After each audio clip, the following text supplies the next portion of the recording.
Hello, hello, hello, hello, hello. Welcome, welcome, welcome.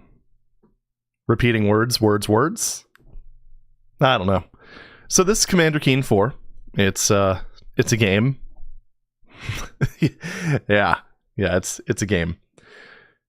Quite a good game. I very much enjoyed it. And we were playing it with it's not the original DOS executable because it really doesn't excuse me, it doesn't really play well with DOSBox.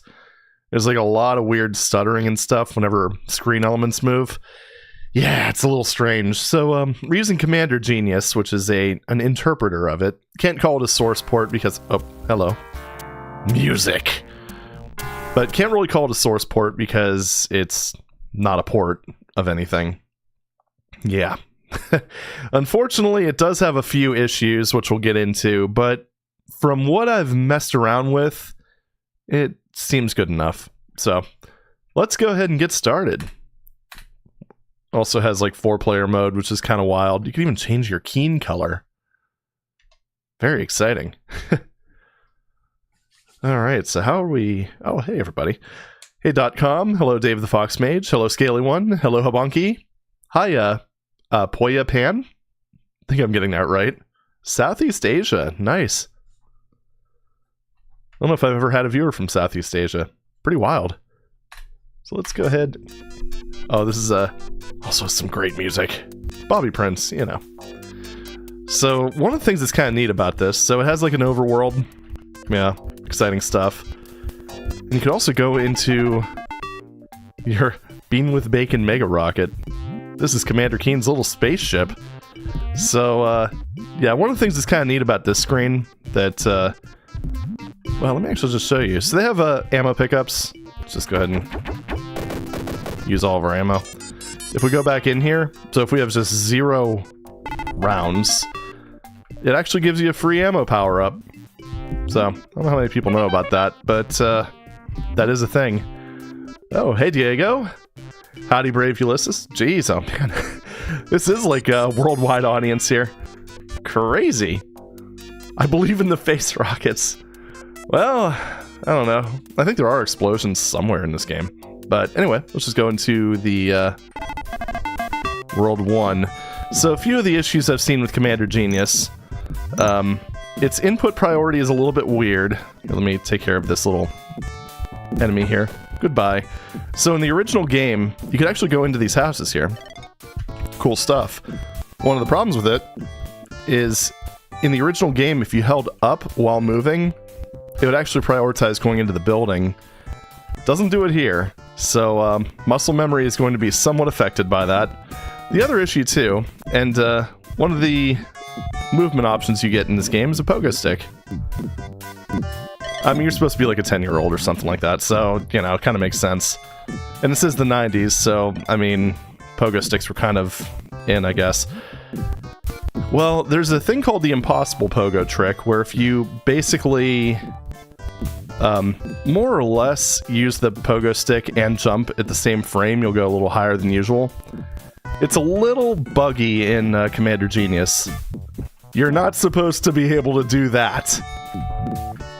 It's more like that second one that I did. But yeah, if you get the timing right, you just freaking fly.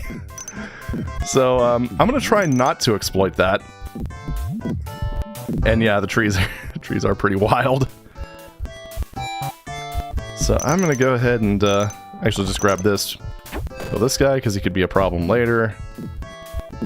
Oh, don't worry, there's... anyone who's played this, there's an area I haven't gone to yet, but I will. It's gonna be fine. Zoom! It's so ridiculous. It's just one of those things, I'm not really sure how it ended up just making it into the final, well, not final build. It's kind of impossible to call this a final product, but there's also a few other issues, like the camera. Camera shouldn't be down here, it should actually be, like, here. But, that's fairly minor. Some of the default settings are also a little liberal, like Commander Keen's an EGA game, so only 16 colors, but in the default settings you could actually see a transparent or translucent view of Commander Keen as he's going up and down the pole. I turned that stuff off. There's options for it. There's also like HD graphics packs and stuff, but I mean, I'm playing it the way I remember it. So here we go. Also, hey, welcome, matey. Let's see, was there... I think I covered all the... Yeah, this is the one with the gun. Okay, cool. Also, status screen. Exciting. Not sure transparency was assumed... Oh no, it wasn't possible. EGA can only display... These guys are friendly. They can be annoying, but they're friendly. But no, it's not possible. Mostly because the video card at the time, EGA was only capable of 16 simultaneous colors. Oh yeah, you can't swim. You do get a wetsuit to go over this way. So yeah, not gonna be an option. Yeah, so one of those enhancements. Another thing too is you notice if I grab an item, like the number just kind of goes up gradually. Yeah, that wasn't in the original either. Just kind of a nice little bonus feature. Trying to get into a secret area that's down here. Yeah. Couldn't it do transparent? Oh, it was done in this one. My bad. Couldn't it do transparency by switching between background and character every frame? See, you're forgetting that the PC hardware was actually kind of crap. It probably could, but I mean, it was just doing smooth scrolling was already tough enough, which is one of the reasons it has problems with DOSBox, I do believe. It also had problems with a lot of Super VGA graphics cards. There's actually some things in the menu for the base game, mind you, to essentially work around like buggy graphics chipsets and stuff. And nah, none of that stuff helped with DOSBox. Oh no, not Commodore. It's all DOS. And there's some SGA, Galactic or Standard Galactic Alphabet, which, if you watch my series on, oh geez, Three's a Crowd, you'll have seen it a little bit there. That blue guy's a little nasty, but I do want those little teardrops. I think it's like 100 teardrops and you get a bonus life or something like that. The super impossible pogo trick. Yeah, switches in my platformer? What's going on there? This game looks like it would look better on the CRT. Most likely. Well, I don't know. I mean, it's designed for DOS, so I mean, CRT would be relatively small dot pitch. I would say the colors definitely pop more on an LCD, so that's a little bit odd. Wonder what made them want to add teardrops to collectible. Was this Binding of Isaac? That's a good point, actually. Man, I keep accidentally doing that ridiculously high pogo trick. Apparently I'm really good at doing like frame accurate stuff. It's all that rhythm gaming I do, I guess. You're not supposed to be able to jump that high. This is kind of amusing. Whee! No, wait. Ah, screwed it up a few times. Oh well. You are the tears of the kingdom, right? Yeah, we'll go with that. Alright, so let's get these final... Jeez! Like, I'm just trying to do the normal, like, impossible pogo trick. And it's just... Oh, man. So one of the things with this is actually called Secret of the Oracle. You have to save these Oracle guys. Oh, thank you so much for rescuing me. I'll return to the Oracle Chamber immediately. No sweat, oh Guardian of Wisdom! And the Game Boy... Game Boy Color Commander Keen game. Oh, I forgot that was a thing. Wow. Very nice. It's one thing with these slugs, that little, like, slime poop that they do. Yeah, that kills you. So, you don't have a life bar, it's just one hit and you're pretty much toast. See, like, with these, normally you'd have to kind of bounce on... Wow, it's connecting in a really awkward way. Okay, I got it. Is that it, Christian? I don't follow internet drama that closely, so I have no idea. I don't even know what they sound like. I just know they've done shenanigans and pepper sprayed a GameStop employee. That's about as far as I'm aware of with that whole situation. Oh, and some of the other shenanigans that we're not going to get into here. Interesting. 3 drops up there. Jeez, oh man. Now this is one of those... Oh, hi. This is one of those interesting maps, because like if you could jump that right there, you could actually just finish the level. Like the exit to the level is just right over here. Alright, a little further. A little further. Yeah, right there. But there's a whole underground area if you want to explore that. Old man looking to be saved by a young boy. Yeah, not sus. Oh boy. Alright, come on. Go, jeez! I don't know, that just gets me every time. It's just so absurd. Yeah, well, we don't need his help. Fortunately, most of the stuff that involves jumping really high to get from point A to point B is, mostly just getting... What the heck? No, hit spacebar and it didn't fire. That was weird. But most of that stuff's just optional collectibles like this. Like your Tears of the Kingdom. I don't remember what that switch does. Oh. These trees look stoned. They absolutely do. Wolfenstein-style sound effects for pickups throwing me off. Yeah, well... This is an id game after all, so... Oof. Oh, that was awkward. But that was, well, a lot of the same sound designers and stuff. I imagine... I'm actually not sure who did the sound effects. Probably Robert Prince. Good old Bobby.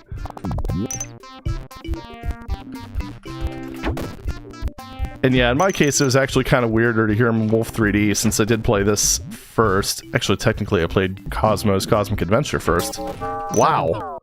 I don't remember them leaping like that. Huh. It's been a few years. There's definitely some input issues with this interpreter that I'm going to have to adapt to, though. It's like I mentioned before, how the command... Oh, I forgot about you. Yeah, mosquitoes, you squash them with your pogo stick. Alright, let's try this again without the fail.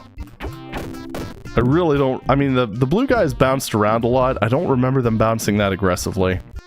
You didn't make it past Slug Village. Blue balls are lethal. Oh my. I mean... You're not wrong, but yeah. Okay. Time to use the amazing pogo trick. There we go. Early id Software seemed to have one ludicrous enemy, Mutant, and now these guys. Yeah, pretty much. I don't... See, that's the thing, though. It doesn't seem to me like... I mean, like I said, there are inaccuracies here that I've already kind of run into. And I think that might be one of them, to be honest. I don't remember them being that aggressive. And I played this game quite a bit as a kid, but it could be just one of those weird... Oops. It could be one of those weird, like, Berenstain Bears situations. Who knows? Oh well, got him that time. And thankfully, there's so many tiers that getting 1-ups is not really a problem. So, off we go. Physics seem to be hitting differently. Oh, they're way differently. Or way differently? Way different. I don't know if you... I don't know when you joined, but the impossible pogo trick is a bit more ridiculous. Like, normally it would be about... Maybe around there, actually, but in this one, it'll just take you, like, literally into the atmosphere. Oh. There we go. Yeah, it's a little silly. Whoops. And control priorities, like I also mentioned earlier, like if you're trying to like climb down a pole in the original, if you were just holding down, Keen would attach, but it doesn't do it here. You have to actually stop in front of the pole and then hit down. Little strange, and I find it a little bit odd, to be perfectly honest, that they got as far as they did in development, because this interpreter is pretty old. And there's some kind of basic things that it gets wrong. And I actually did fire up the DOSBox version, or not DOSBox version, but the original DOS version Oh, right. Okay. Yeah, there's bonuses all over the place in this game. But yeah, I put up with the stuttering just so I could confirm various things. Stain like Frankenstein, or Stein like Frankenstein, or stain like the stain on my windshield from eviscerating a poor hapless gnat. A little bit of column A, a little bit of column B. Ledge climbing animation. Yeah. Gotta get that action roll at the end. That's how you get that extra height. So much of this level's unnecessary, and I kind of love it for that reason. Maybe that's why they kind of threw some of those blue guys around, the blue fire spitting bowls. Yeah, oh, okay. Ego splat. But yeah, that might be why, because so much of this map is unnecessary. So many confused enemies. I also forgot how much ammo you got in this. Yeah, we're not getting those. Screw that. Oh, we'll get these, though. There we are. A tactical roll. No, tactical. Alright. So now that you've basically done that, the map opens up big time. So you get all these nice little temples. Eco plat like that gnat. Exactly. Got this nice little desert area here, including there's this area that just kind of fades in and out, which is a little bit annoying. Wow. How long were the Commander Keen games? Not super long. A few hours, maybe. Kind of like your typical 90s platformer type of thing. So yeah, literally the rest of the map opens up to you. I don't think you need to beat all the stages. No, I think you do, now that I think about it. Never mind. Yeah, because you have to rescue all the oracles. Alright, so we're going in here because this is where the scuba gear is. Miragia. And this has the... Oh yeah, those things. Haha, they're fun. Yeah, we're just gonna go up here for now. I'm sure you saw that.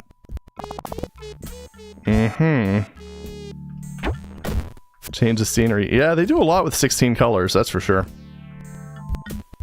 I don't remember if you can kill these dudes. Yeah, you can. Okay. Splat. Alright.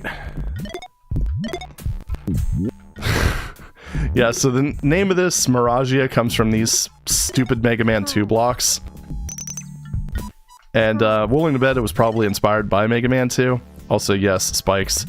Are there any other enemies you can kill with the pogo stick? I don't believe so. I think the gnats are the only ones. Generally in this game, to kill enemies, you use the you use your fancy little blaster. Yeah, let's just wait for the next cycle. Yeah, so a little bit of a departure from your standard platformers of the era, I guess. Oh, one of its contemporaries, like the aforementioned Cosmos Cosmic Adventure. That one actually used jumping on enemies in order to kill them. Although that one also had bombs, so yeah. And also, a little bit of trivia, because we got to relate it back to Doom somehow, right? But apparently the reason that you end up killing Commander Keen's at the end of Doom 2 is just because Adrian Carmack was just so sick of drawing Commander Keen. So, I mean, that's one way of getting out your frustrations, I guess. Oh my goodness, I can't aim. And yes, those mosquitoes do kill you, by the way. Because they're alien mosquitoes. Physics are off. I actually can't walk up this ramp. Whoopsie! At least these platforms seem to give you a warning before you fall through. I don't remember Mega Man 2's doing that. I'm trying to think, actually. I can't remember either. I've just gotten so used to Mega Man 2's platforms that I guess it's kind of like dictated by muscle memory right now. I got really good at the fireman stage pretty much just by necessity. Like, last time I actually played Mega Man 2, I ended up beating, like, everything up to Dr. Wily's stages, just on 1 life. Which I guess isn't a super huge accomplishment, but considering I was never an NES kid growing up, I guess it's not too bad. Oh, and also, you can indeed look up and down. Mario has jumping, Sonic has spinning, and Commander Keen has a Smith & Wesson bone collector. Hey, you're not wrong. This is actually one of those cases where the super duper ultra jump can really cause me some problems. Because if I end up just jumping right into a slug, well, oopsie poopsie. Ah! Damn you, ledge. Okay, we don't want to go there just yet. What? There was poop behind one of those, wasn't there? I'm so angry! Alright, well at least you know this guy just... Can I do... No. I have to aim... What? Where'd he go? It's raw! Holy crap! What is even going on right now? Looking up and down sounds like some true cutting edge technology. Certainly better than Doom's engine for sure. Alright, well there you go. There you have it. Doom should have been based on the Commander Keen engine. Which actually this is called the Galaxy engine. Technically. He shitted. Alright, I want the blaster. Give me the blaster. I need ammo. I mean, I don't really need ammo. I've got 62, but that's fine. I need justice for Keen.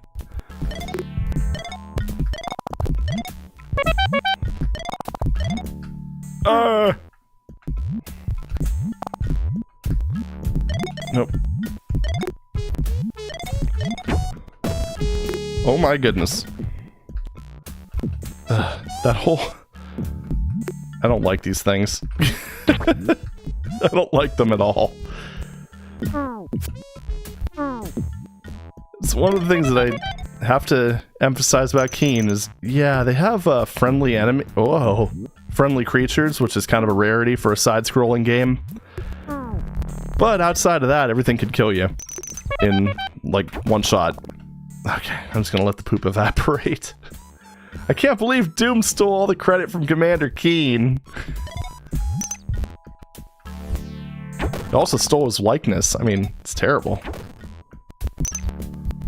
And, you know, if you really want to get into some extended universe crap, technically speaking, canonically, Commander Keen is the grandson of BJ Blazkowicz.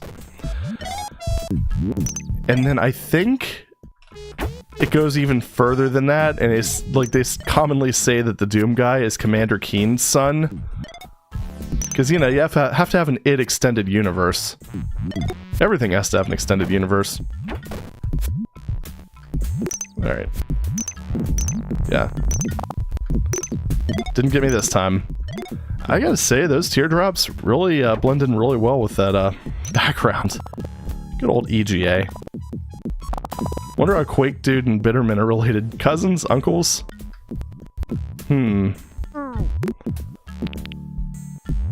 You know, I could kind of see, Ranger being just like that weird, creepy uncle in a lot of ways. I mean, just look at his helmet. There we go. I mean, dude's literally, like, fighting the spawn of the old gods, and, he's basically got the equivalent of, like, a metal football helmet on. Doom Guy would be Keen's dad. Well, Doom Guy, or this is, Commander Keen's, like, contemporary type of game. The Doom universe is after this.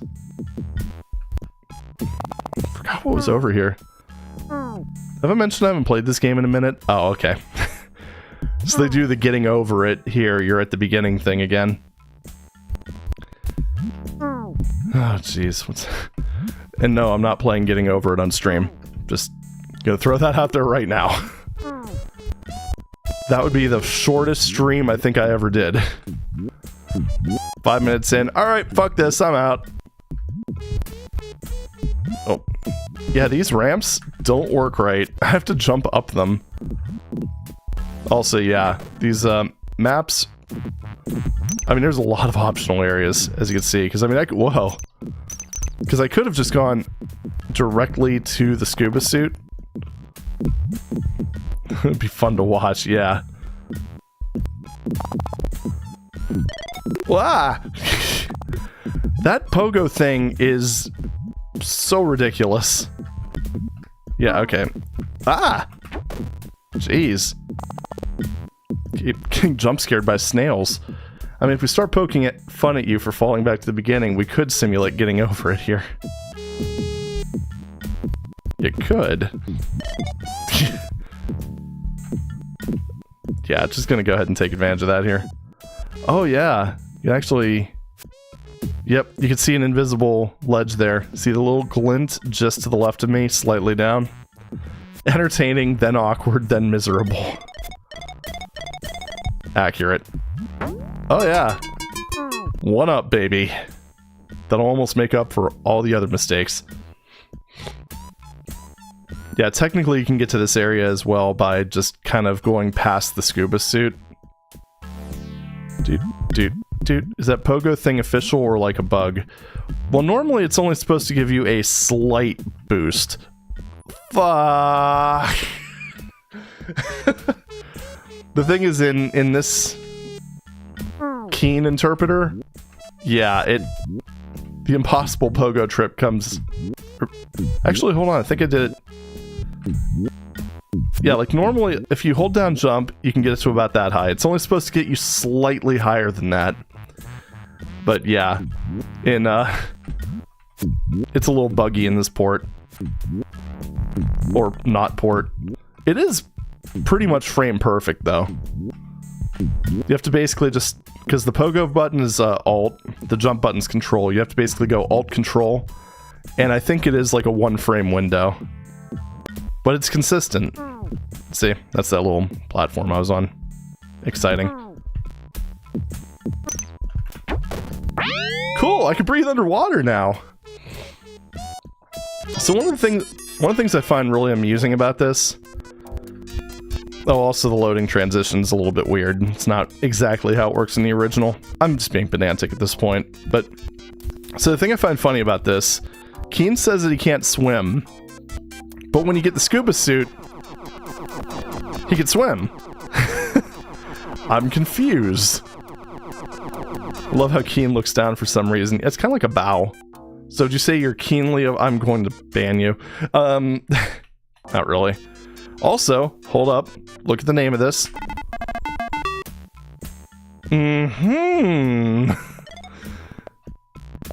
So, these little fish guys are friendly. Those mines are not friendly. And, that guy over there? Super not friendly.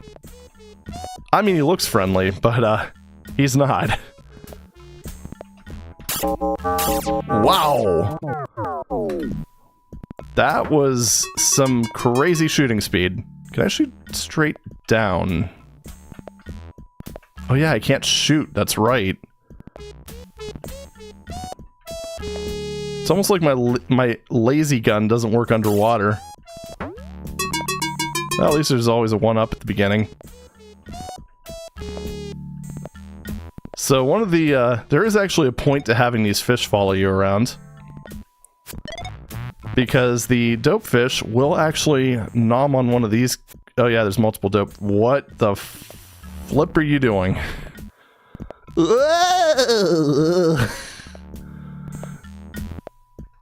Oh my goodness. That is horrifying. Okay, I think he's unbroken. So one of the things that should happen is, like, if he catches one of these little fish, he should munch on the fish instead of me. Kind of like that. Swim, swim, hungry. Swim, swim, hungry. Oh, God, you weren't supposed to be able to pathfind like that. Nope. Yeah, I don't remember that being that awkward. Schizo fish. What have they done to my boy? I don't remember that ever happening in the original game either, so, yeah, I don't know. It's one of those cases where it might be... Oh boy. It's one of those cases where it might be worth just, like, taking a look at the code. What in the hell? Okay, he's not going after the little fish. At all. Like... I mean, that's kind of what you're supposed to do. You're supposed to drag the fish to the dope fish, and then he's the dope, or something. But it just doesn't seem to be working. So I wish I could have gotten the DOSBox version working, because, okay, there we go. See, that's how you're supposed to basically beat this map. Okay. They accidentally made him the second smartest creature in the universe. Pretty much. Oh, nice. I have not played through Portal RTX yet. I keep forgetting about it. I actually have been meaning to play through Portal again, because it's been a minute. Did they do Portal 1 and 2, or was it just Portal? I mean, not that it would matter too much, but, you know. Okay. This was not this hard. I know it wasn't this hard before. Right. Just getting it to work correctly. Fortunately, there is that one up near the beginning, so I mean, you're never really losing any lives as long as you can get past what in the world is going on? Oh, Half-Life 2 RTX, nice. Yeah, I'm like 90% sure this is a port issue. Because, I mean, this map was like semi-tense before, but the thing is, like, if the fish aligned with him, he would just bite them, but he's going straight after me, he's ignoring the fish. Like, this isn't working right at all. Alright, well, unfortunately, I do have to find a way to beat this, so this is going to be potentially entertaining. Maybe a little frustrating, I don't know. And I'm fairly certain that I actually need to get a key somewhere. Again, we're not really losing anything permanently because, well, I do have that extra life. We have to pro game now. Exactly. Yeah, that's, well, okay, maybe it wasn't this one, but I know there's an oracle in one of these underwater levels. Who, somehow is able to breathe underwater. I guess it's one of the perks of being an oracle? Hey, it kind of worked that time. Alright, here's what you do. Come down. What are you doing? And the thing is, the dope fish is kind of a quick mover too, so there's a lot of issues here. Just a lot of issues. Yeah, he's not... Eat the fish. Eat the fish. I think we are getting over it experience. Well, one thing's good. This game supports mid-level saves. Oh yeah, there's an imp there. Forgot about that. Don't be a jerk. Oh, okay, there's nothing up there anyway. Oh well, joke's on me. Is a dope fish eating a baby dope fish? Does that make it a cannibal?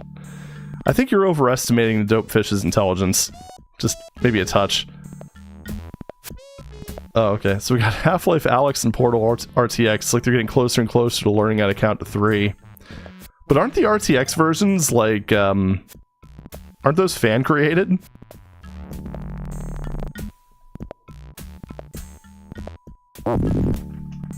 Oh yeah, you can speed up. That's another thing you could do. This didn't really matter before. Okay. Are we here? Are we there yet? I think I might just save before every map, just in case we run into something like that again.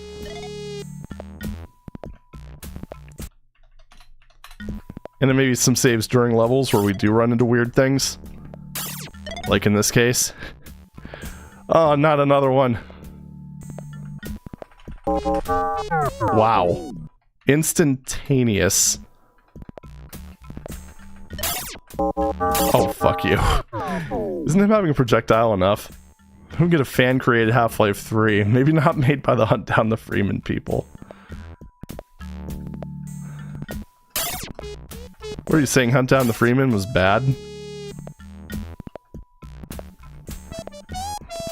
I disagree. When it was made, it was one of the most entertaining pieces of Half-Life content that we'd seen in a long time.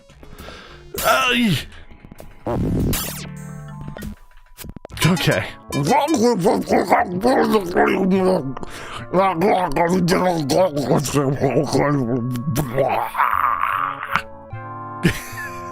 Keen's just like, alright, buddy.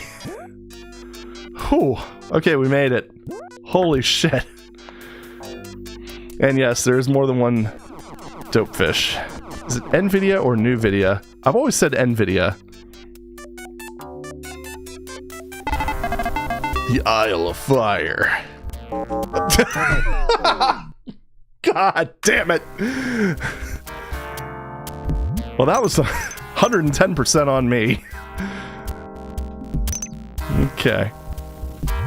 Ugh, that is an awkward jump. Alright, we got this. I think. Oh, that is an awkward jump, man. I think I have to pogo over that one. I just don't want to... I don't want to use the pogo that much because... that! Oh, man. So I've been trying to, like, avoid it, but, in some cases, not a good idea. Oh, that's another thing. See that rock that just kind of tumbled? Yeah. That's basically their version of, like, a boo. You can... if your timing is righteous, and the spacebar chooses to respond, you can blast them. Also note that enemies don't seem to be damaged by fire. It's BS. So much for saving first. Look. Do as I say, not as I do.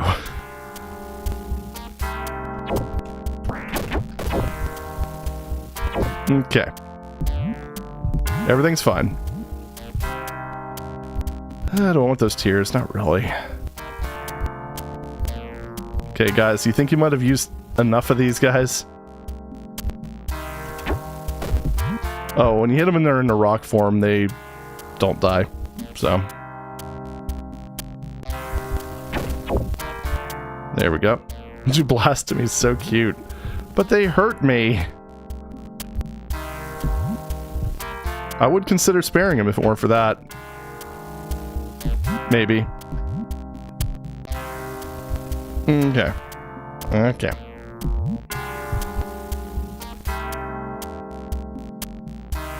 Come on. A little closer. Let's get a little nervous because they do, they do kind of run fast. Or jump fat. What? Secret up here? Maybe I should grab that gem first.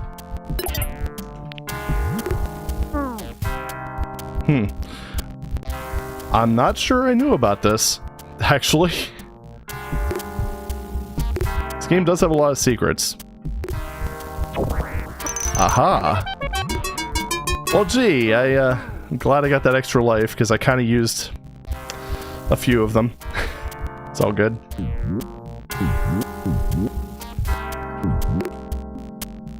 Okay, there we go. That's another reason that I'm kind of... I don't know. I think I kind of like the original graphics. Well, okay, I don't know. I mean, hardware limitations, of course. We'll wait for the poop to dissolve. But, you kind of lose that element of having to just sort of navigate yourself through secret areas. I mean, it's silly, but... Look, man, this is my childhood you're staring at.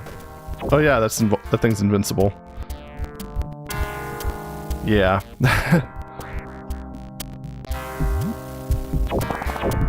Holy crap. Fiery poop. And... yeah. Whoops. There we are. How many tears do I have? 27. Ah, jeez. Like, I can't not do that. Like, it's just... it's impossible.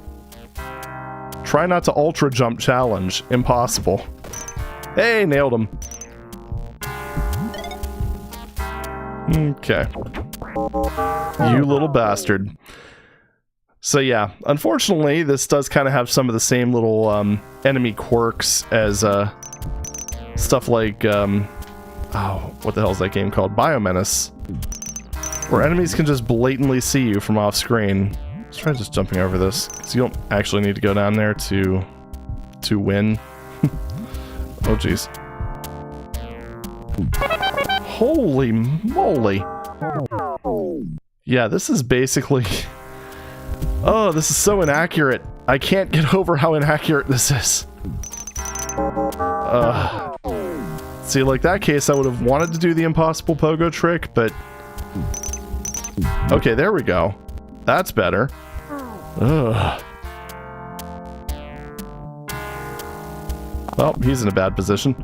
Let's try to fix that. Nope, he's not gonna. Alright. Well, that's great. Thankfully, they do have that little bit of a derp delay.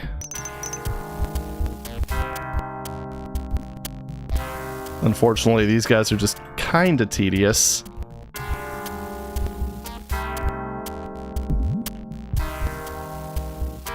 Okay, come on. Come on. There we go. It's a lot better when they could just bounce off the ceiling and not destroy you. I don't know why they want to kill me so badly. What did I ever do to this little rock thing? Their sprite is really cute, though. Okay. So I started blasting. TF2 is funny because I just learned there's a weapon in circulation called Scarcely Legal Carbonado Bot Killer Sticky Bomb Launcher. Wow, that is a mouthful. Hey Adam, welcome. Yeah, Keen is pretty awesome. I do wish that Commander Genius was a bit more accurate to the original. Been running into some, well, some rather odd issues, but outside of that, yeah, it's nice to revisit it. And unfortunately, it does not run very well in DOSBox, so, oh well. C'est la vie, as they say. So let's go ahead and drop a save, because this didn't go so well.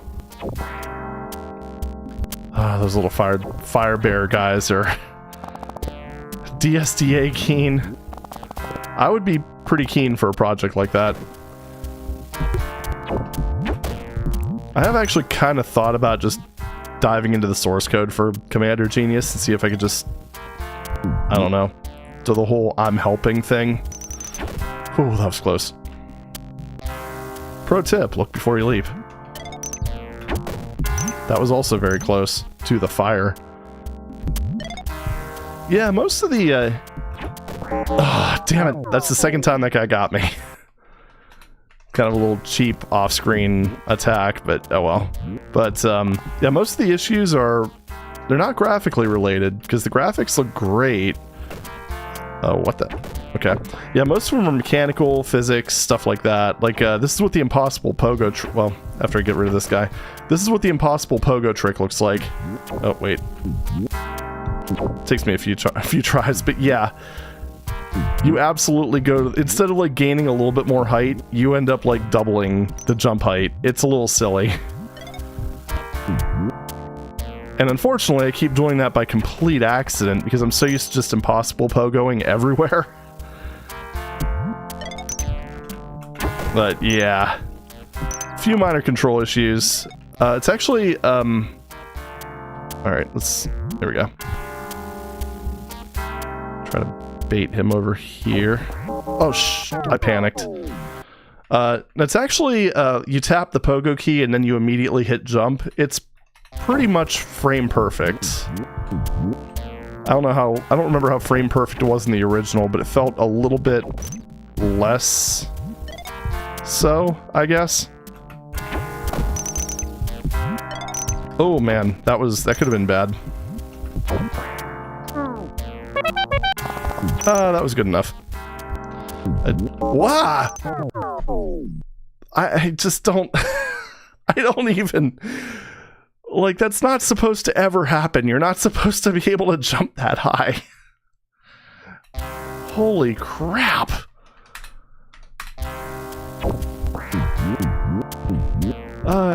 Yeah, I mean, that's pretty close. Just kind of get like an initial boost off your first pogo. It's a very good mechanic. It's just not implemented correctly, and it's causing me some problems. But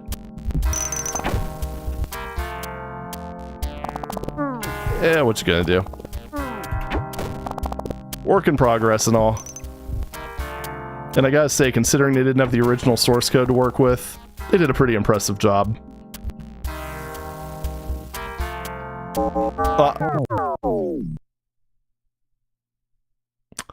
Okay.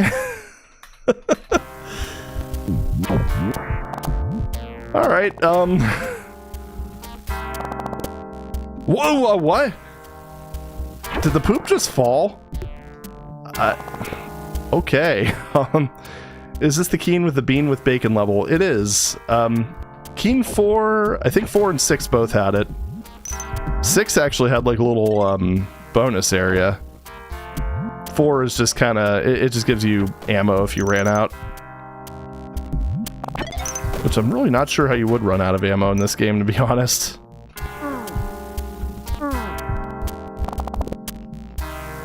Oop. Nope. Okay. Jeez. Keen was never open source. What is the world coming to? I don't know. Great, he's gonna camp that. Alright, well, I'm gonna have to lead him away then. Yay, excitement. What? Where are you going, Bubs? Alright, I need you away from the blue gem. Okay, there we go. We're making progress. Hot shit, because the poop was in the fire. Yeah. Yeah, we got it. You're gonna get it, but, you know. Okay, so now we go in, do some heisting, and get out. Easy peasy. Give me some tears, squeezy. Oh, thank you so much for rescuing me. I'll return to the Oracle Chamber immediately. No problemo. Keen enters the Shadowlands. Alright, so now we got the oil fields. I am going to definitely save this time because... well, who knows what kind of surprise we're going to run into. Alright. The Islay of Tar. Okay. Yeah, those tiers do add up, that's for sure.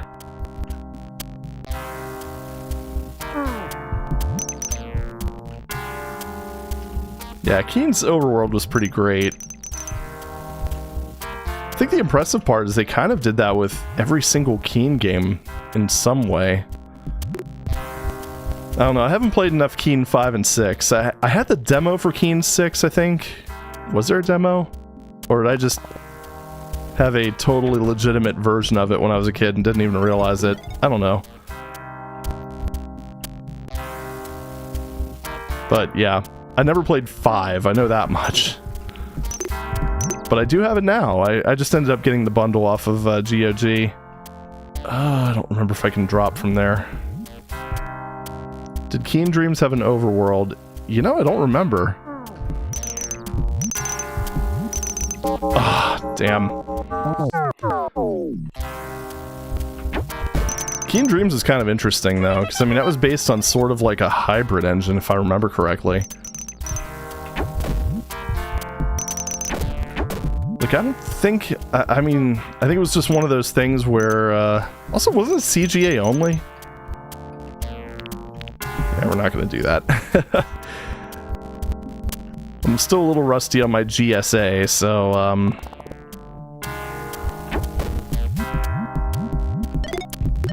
can't really read the warning signs, if that is a warning sign. Come on, there we go. And down we go. I swear I hit jump. Okay, Keen Dreams had an overworld. Okay. I'm just gonna preserve our lives, I guess. I'm a little rusty. Like I said. I don't know, I think I got a little cocky there because I was doing too well when it came to just clutch shots. Ah, well. Oh, it was EGA, okay. It's been so long since I've seen Keen Dreams that I couldn't remember. I wasn't... Well, I don't remember being particularly enamored by it either.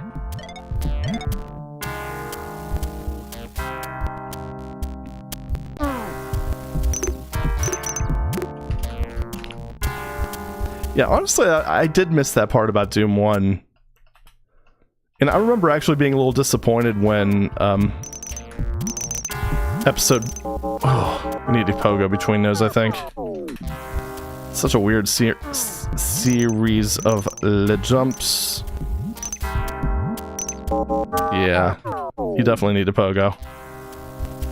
But yeah, oh my god. Gotta do it better than that. Oh man. See, that's the problem. The pogo is kind of hard to control. Oh, jeez. And with the jump being as bad as it is.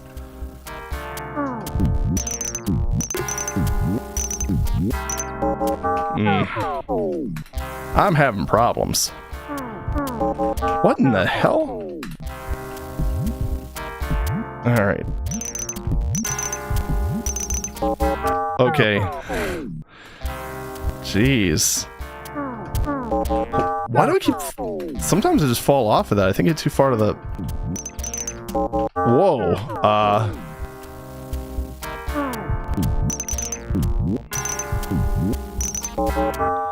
This is being... Again, I don't remember any having... Okay, so last time I played this, I sucked at platformers. And I still don't remember having this many problems. Oh, geez, what is going on? Okay, so I need to land straight on that, because if I land it even the slightest... Yeah. This is not working right. Okay, this part I actually don't remember. What was that? Okay, that's like the minimum jump for the pogo stick. I don't know what that other thing was.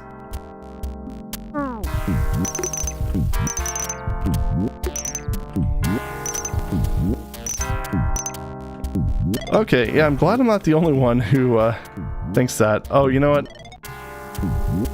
Yeah, no, it's the impossible pogo trick.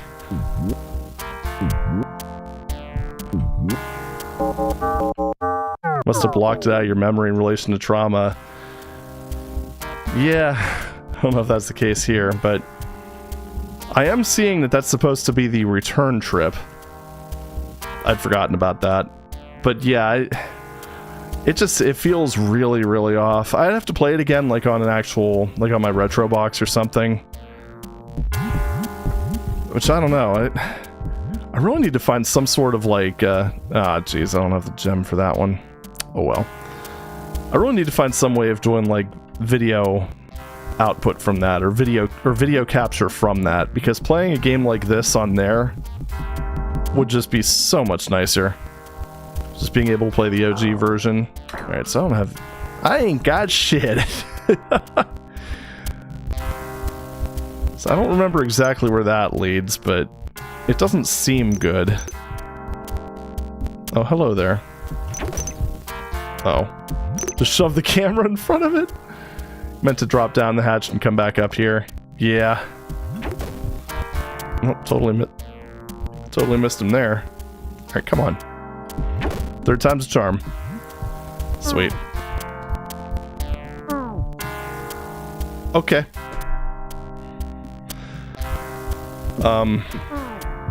What? I don't even... Okay. I don't even know. I'm not sure that was supposed to happen, but I mean, I guess at least I managed to get... Oh no. Oh, man. That's the problem with that with the impossible pogo being so broken like it is. Like, normally I would just... It takes something that would be a safe strat and kind of just... Yeah, because that's the problem. It's like, normally I wouldn't be able to jump all the way. Okay, maybe I could. But either way, the arc would be a little bit more favorable. I missed the gem. I missed the freaking gem. Oh, that looked like it should have actually landed. How am I supposed to do this?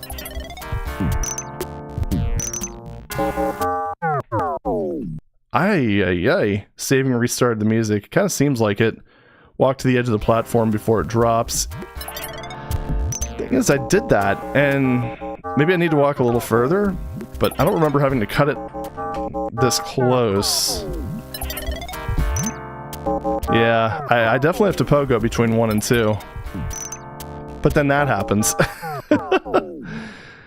Ah, jeez.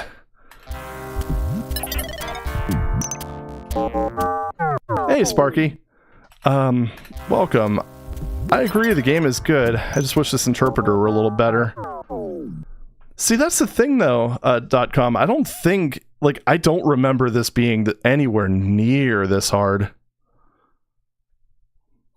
So, yeah. I don't know. Oh, the Claire catches the screen just right, accidental face reveal. It wasn't a competition, it was a, oh. I wasn't expecting to make that. Damn it. Alright, well, at least I know it's possible. Even with these busted physics. But, that was for a, charity live stream. Oh, I accidentally hit the pogo button. It's all about, like... Wow, that is insanely tight. Yeah, it's... Problem is you need a little bit of horizontal velocity. Oh my god, this is annoying.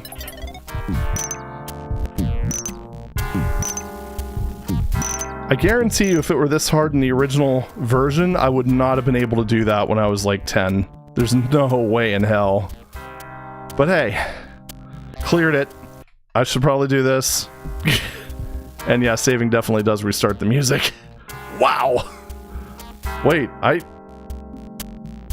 okay. You can actually go look so far up that Keen's like, bye-bye. Oh, man. I think the blue gem door thingy is over here.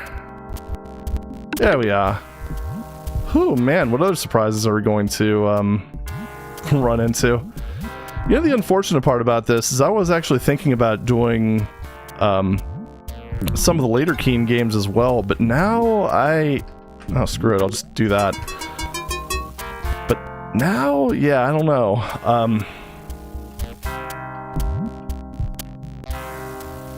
Kind of thinking no. Yeah, screw it. Just go up here. Don't forget to kick the Pong minigames, but yeah, they never implemented that in Commander Genius. So, unfortunately, that is not a thing I can do. So wait, was that it? The blue key was just for a bonus?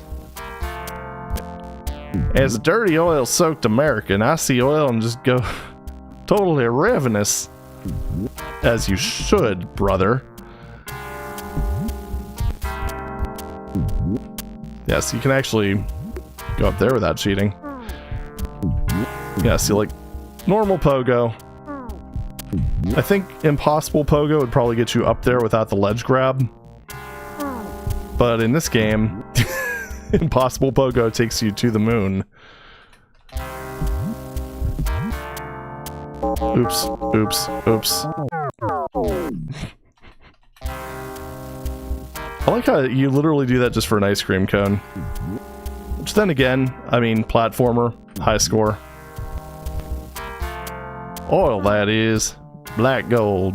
Texas tea.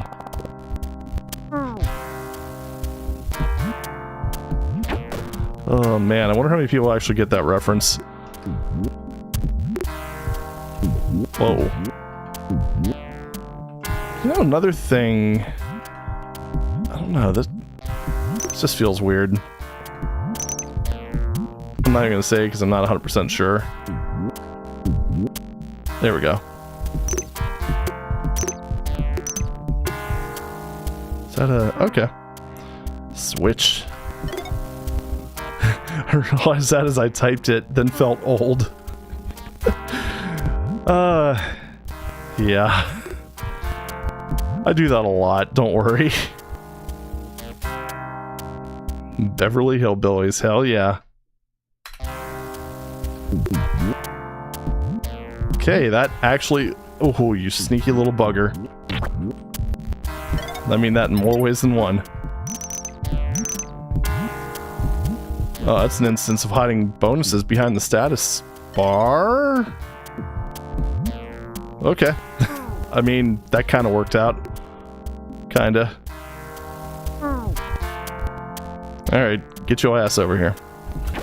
Gotcha. Alright, I'm a little scared of these doors because some of them just kind of... yeah, that happens. I don't even...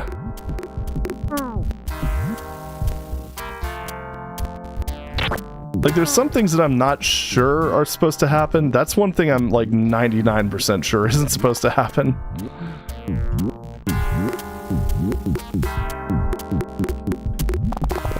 What on earth? You'd think there would be, like, a secret? I could have sworn there was. Maybe not. Alright. Wait, did I just fall... what in the world? I think it's just, like... open up an issue with the Commander Genius GitHub and just put this live stream video, just link to this, and that's it. Oh, I don't want to do this again. No way. So if I go into this door and then jump... what the f... what? What was that? Okay, I made it. I don't know what good that did me, but I made it. The pinnacle of entertainment software. Okay, well. Alright, let's just go get the red thing and before like the game explodes or something. Okay. It's like it detects the collision and moved you up to the top where the platform was at the bottom of its bounce rather than the current position. Yeah, there's a lot going on here. There's so much to unpack. And let's not even get into that wild, incorrectly positioned door exit that led to some very strange, like, I don't even know what, collision detection weirdness. I doubt you'll ever play Corridor 7 in Operation Body Count.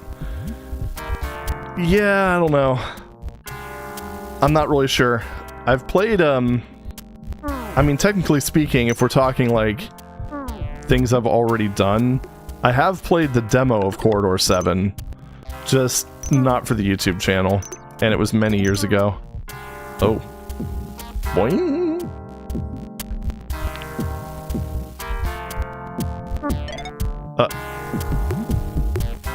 Okay. Oh, here we go again. Again, I don't think sliding down poles like that is very good for your crotch, man.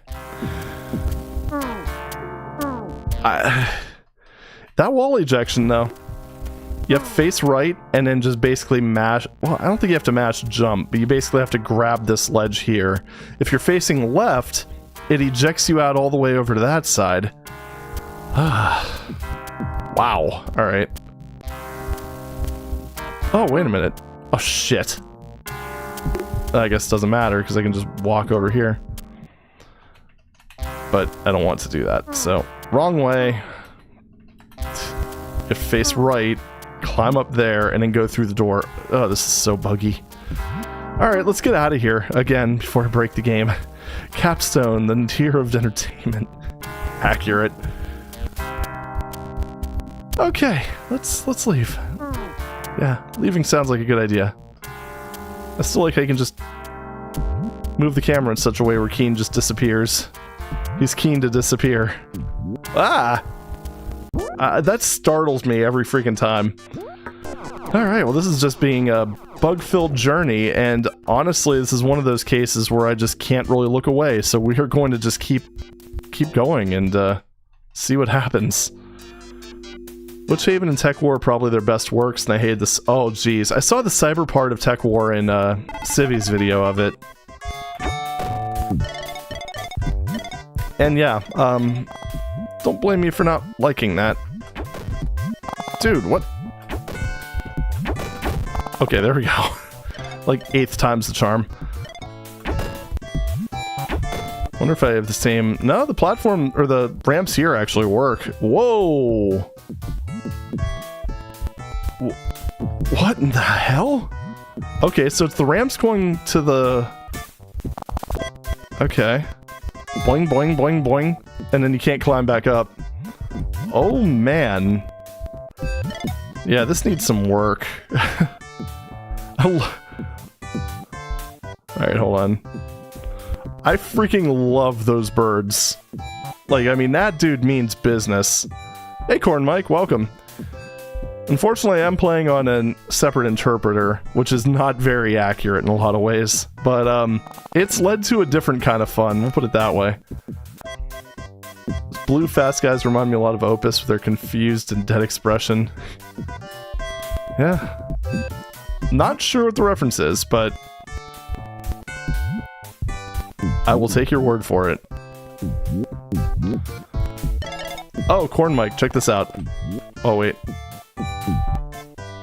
Oh, I'll get it, don't worry. How's that for an impossible pogo trick? Man, so fantastic. God, those guys look so goofy. But they kill you, so... You pooed right in my path, you jerk. Ah, well. Played Witchaven 2. All the new content is great, but because it's a budget excuse me, studio, they have to reuse old content. Oh. You mean content from the pinnacle of... the fucking pinnacle of gaming excitement? Oh man, see that's the thing. Because of the impossible pogo trick being even more improbable, just half the time not sure if I'm cheating or not. Oh, and just to kind of add to this, no, all the actual sorry, got stuck in my throat. All of the actual cheats are off. Oh, the Pinnacle of Entertainment sucked. I'm sorry. You'd think I'd know that by now. Another thing, those little things, which, they're platforms, but I always used to call them books, because, I mean, look at them. They look like books with, like, thrusters. These are incorrect as well. Normally, they are supposed to go down, down, down, and then when they hit a certain point, they just do... Hold on, let me... Oh my goodness, I suck. Nope, fuck that up. Ah, got it that time. But yeah, like, that whole drop thing they do at the end, oh, that is really off. I think after I'm done with this, whether it's because I end up running into something that's completely impossible because of the upgraded physics, or some other reason, like beating the game, I think I'm going to fire up the DOSBox, or I should say the original DOS version in DOSBox, and just kind of give a better demonstration of how things are supposed to work. TekWar was the original build game on the market. Very, very true. Screw it, just cheating.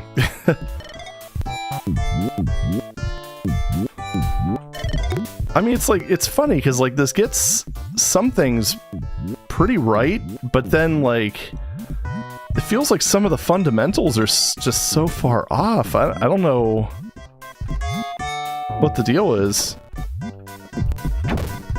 Especially since this thing's on, like, it's been around for a while. So I was kind of hoping that there'd be, maybe minor issues, but this is a bit wild. But you know what? We're all having fun. Just in a different way. Alright, blue key's there. Unfortunately, I can't get to that side just yet. Also, I do agree with, someone who said the game needs more music. I actually forgot how many music tracks they repeat in this one. That's just cheap.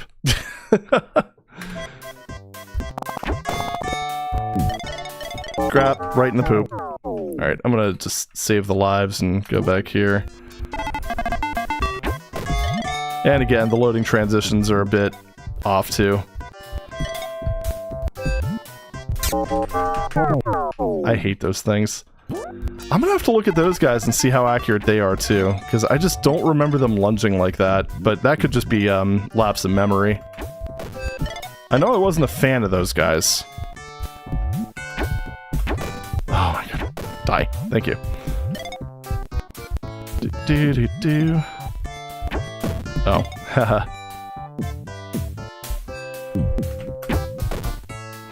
Oh yeah, I think the birds actually get up. Yeah, they're just momentarily dazed. Give. Ooh, that was close.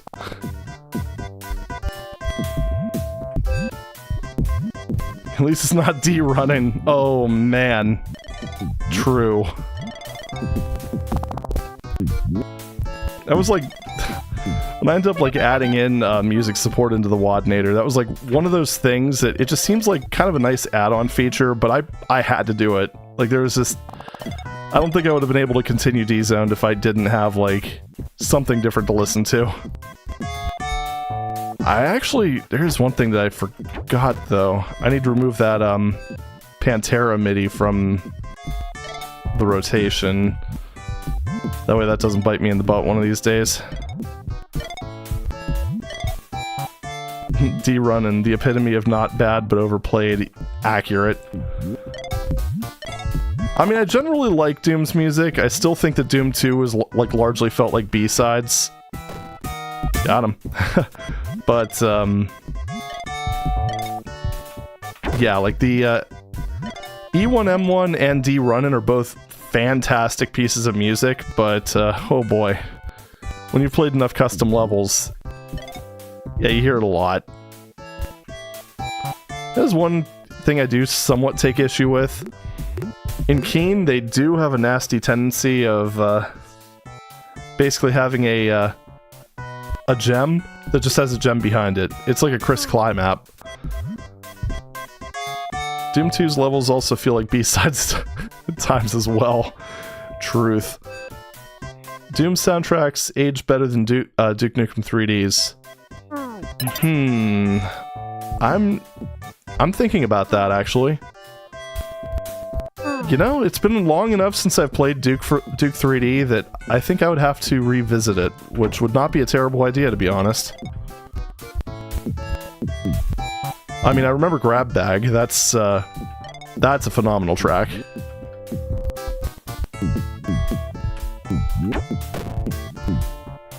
Okay, you know what?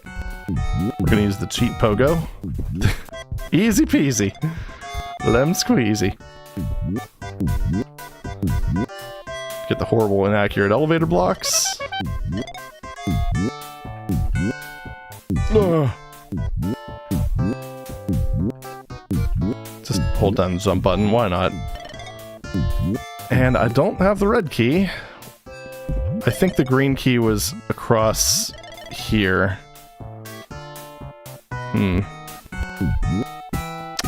Balls. Well, that's one thing, is because the source code was released for Duke Nukem 3D, we have some good source ports for that. Because I will not be using the Cursed Randy edition. Duke 3D's soundtrack does have its moments, but Bobby Prince is ripping off some of the best hard rock and metal at the time. True. Although not always well, and that's like one of the reasons I kind of think of Doom 2's soundtrack as being like the B-sides in some points, because like that take on Them Bones is not good. Her version of Angry Chair was okay though. I don't know, it was a mixed bag. The Cursed Randy edition has untoggleable mouse acceleration. What? Okay, well, something else it is then. I don't know if you, which key was that? Yellow, okay. Which means that I can just walk in there and get the red key. Perfect. If you had to recommend a port, would you recommend like eDuke or Raze? Because I remember Raze being kind of touted as being, yeah, it's just short, brisk walk over there. But I remember Raze being touted as being like the new hotness. But I don't know if it's actually like super stable. Why is the ledge grab not working? What? That's a little bit strange. Does the ledge grab just kind of not work? Oh yeah, the Randy edition does have the episode 5, but yes, it can be played in other ports. Also, the port that somehow managed to make ambient occlusion run so poorly. I mean, not that it's a cheap effect, but I mean, come on. It's one of them solved problems. Red, okay. I use Raze because I play multiple build games and because I would like not have to change ports every time I want to play a different game. Okay, that's a good point. Very good point in favor, that's for sure. And I mean, I trust Graf as a programmer, so there's also that. I mean, as much as people like to shit on GZ Doom, it is a damn fine port. It's just not always meant, or not always suitable for what some people play. And that's fine. What I think is really funny is when people shit on Graf's technical decisions. It's like, you know, guys, 9 times out of 10 he's right. I've made that argument before, but, you know. Build gives you motion sickness in every implementation. That's... Huh, I wonder if it has something to do with just the motion. Well, obviously. Jeez, oh man. That's probably the dumbest thing I said tonight so far. Yeah. Give you the bird. But yeah. What I meant to say was something about how the player motion happens. Yeah. Oh, the 3D skews. Oh, it could be. Do I have... I think I have room. I do. Okay.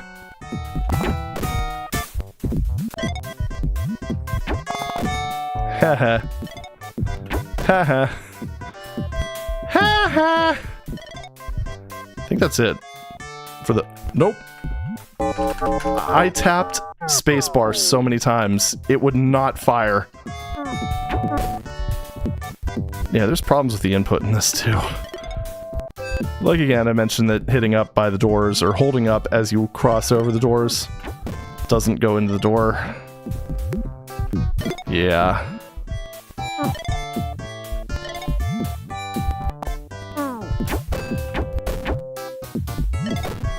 Oh, wow. That actually kept traveling. Nope. Not far enough. No, other way. Get wrecked. GZ Doom and Z Doom break a good chunk of older maps. Nope. Fire, you piece of shit! Wow! Now that's like frustrating breakage right there. I don't know how the control scheme's this broken. Like, it's... There's not that many buttons here. I wonder if it's just setting up the input handler wrong in SDL or something. Just having it check for the wrong thing at the wrong times. I don't know. Either way, let's just bypass this and... Yeah, whatever. Oh, thank you so much for rescuing me. I'll return to the Oracle Chamber immediately.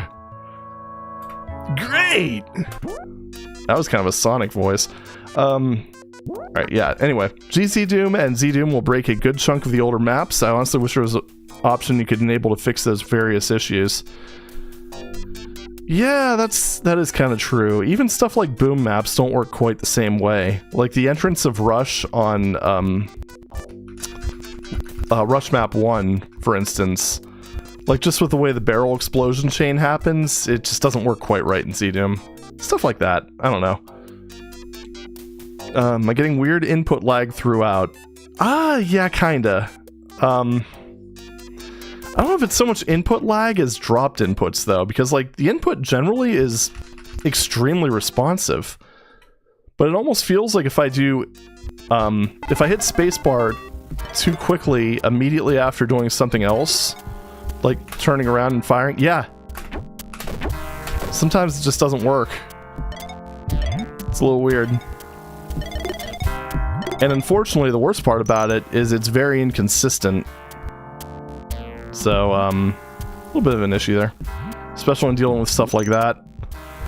Okay. How does Keen get those old guys out without the local beasties clobbering them? That's a very good question, and one that I do not have the answer to. Especially the one by the dope fish. Or sorry, dope fishes. Dope fish, plural? Plural fish? Yeah. The plural fish.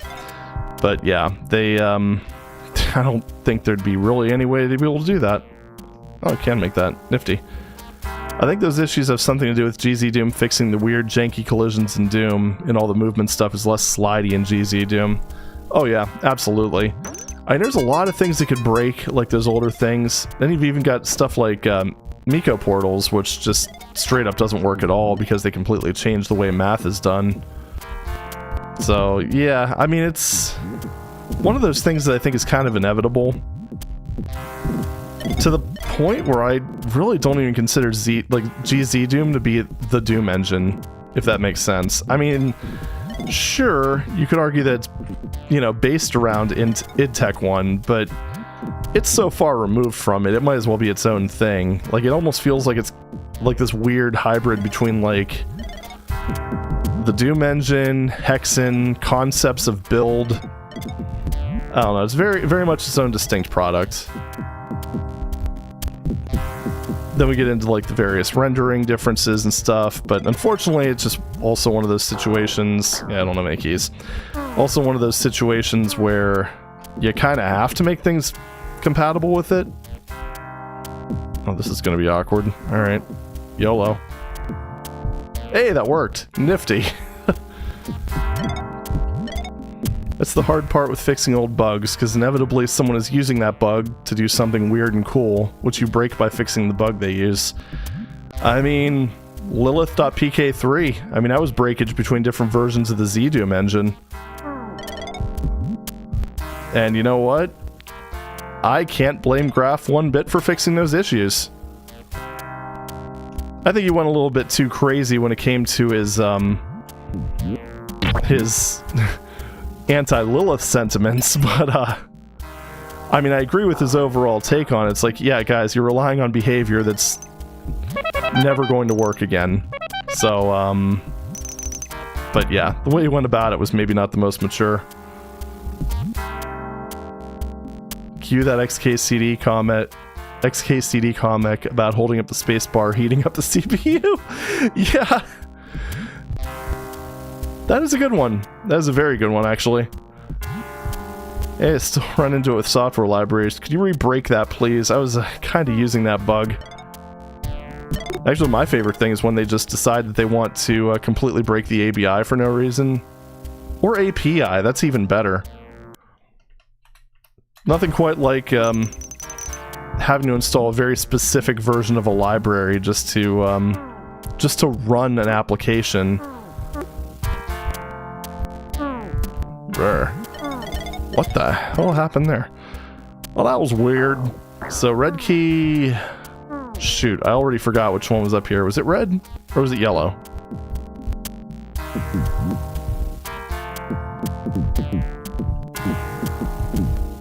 The anti-Lilith thing was a misunderstanding. He thought it was using GZDoom visual bugs. Well, he seemed to recognize that it was a standard ZDoom. He was just very adamant that the bugs would never be re-implemented. And he mostly kind of went off on... Yeah, that is yellow. Oh well. And we fall. But yeah, he did kind of go off on people just kind of using things to intentionally break it, just mostly because they would never be supported. Which, I mean, is kind of right, because, you know, you can't rely on stock ZDoom working forever, after all. Alright, hold up. Did I see a red door? Or did I just...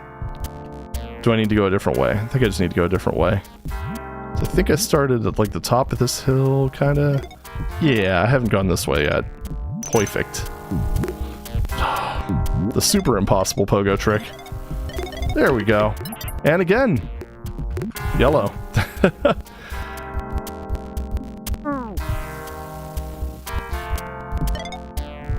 Plus, I mean, I could kind of understand, like, him getting, a bit heated, because people just tend to dig into him for, like, really no good reason.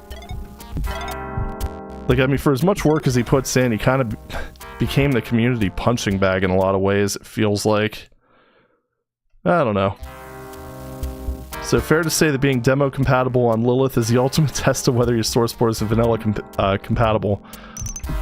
Well, actually, the thing that's funny about that is it's not even vanilla, it's actually just... Oh, shite. Yeah, I couldn't look down far enough. It's actually not even vanilla, it's actually the original ZDoom engine. Okay, I was mashing control, didn't do anything. But yeah, it was ZDoom's original software renderer had those, the bugs that made Lilith.pk3 possible.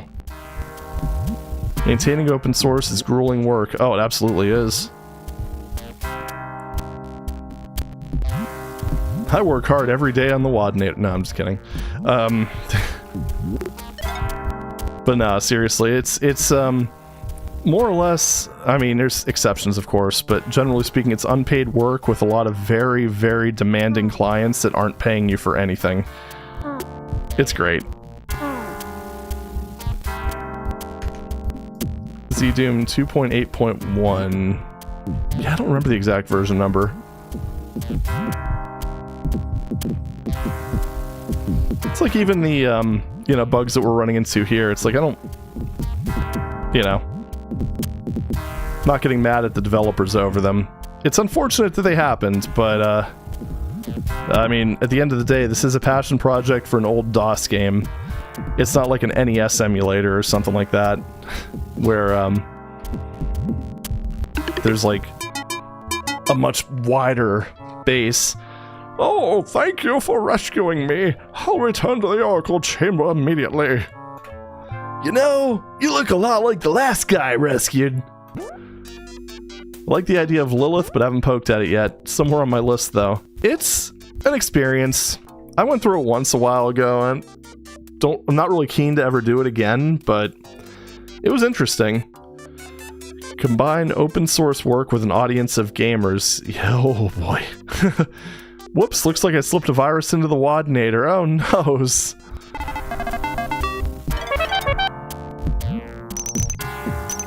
I mean, that is one of the funny things about, one of the common misconceptions about open source software.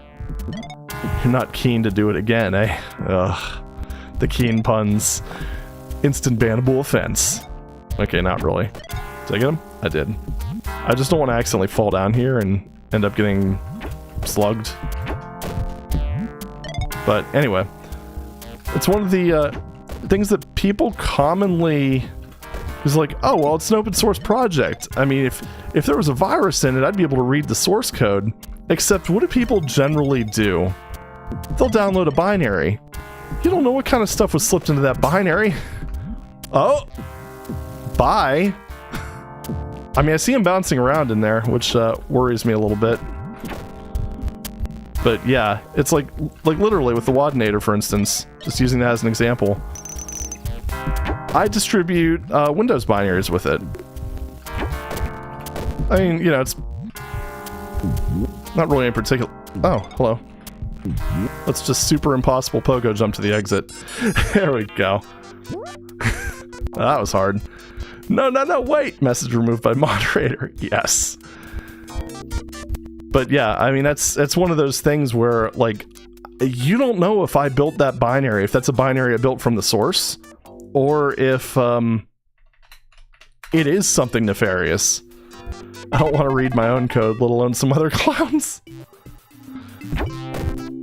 I mean, yes. What? No.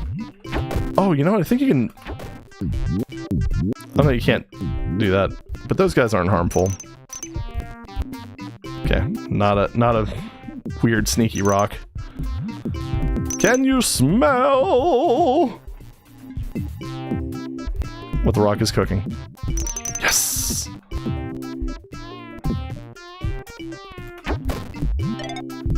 And there's a lot of difficulty disparity here. So do you really want to read 50k lines of someone else's code trying to see if there's something bad in there? Yep. Princess Lindsay, okay, says, there's gear to... Wait. I don't know why I picked that voice. I'm just going to read it normally. There's gear to help you swim in Three Tooth Lake. It's hidden in Miragia. Thanks, Your Highness. I already got it, by the way. See it. Wetsuit. Awesome. Snack friend. Exactly. Boop Tesnoot. I had to do code reviews at my last job. 0 out of 10. Do not recommend. Ah, yeah, fuck. Anyway. When we had interns at my last job, or my current job, I should say. We didn't have interns at my last job. But, yeah, I had to do code reviews for them, and oh boy. It's like, just... I get that they're here to learn, but just let me write it. Okay, it's kind of a dick move, but, yeah, I don't know. He's not the biggest fan of it. There we go. Talk to, Lindsay. Go down here. Disappointed to discover the DoomWiki template does not have a controversy section. Sources source code is just comedy gold. I imagine most games are probably like that, if we're being perfectly honest. There's just so many things that they would just have to kind of do off the cuff, just to, like, meet deadlines and stuff like that. Okay. This is a disaster. Oh, hey, it's the happy... Oh, no.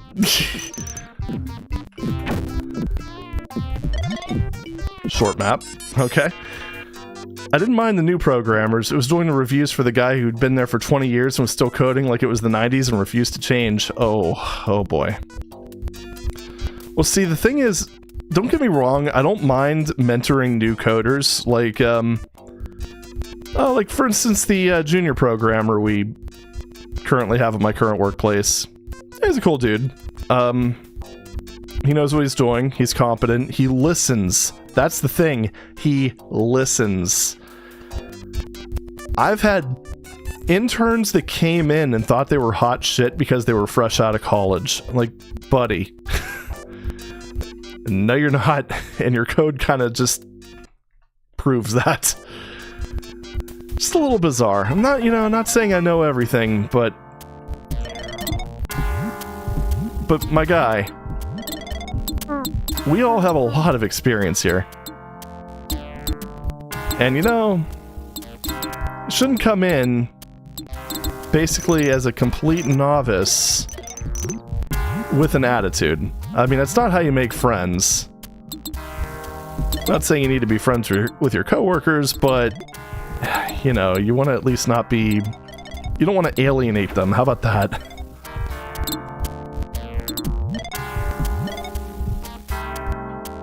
To quote sources code base to do, this is dumb. Oh, yeah. You see my first attempt at multi-threaded code. It was, that was an adventure. It pretty much had comments like along those lines, and the best part about it is it was written in VB.NET, targeting .NET 2.0, so it was before they put in like the decent task system of .NET 4. Yeah, it was a bit shit, not gonna lie.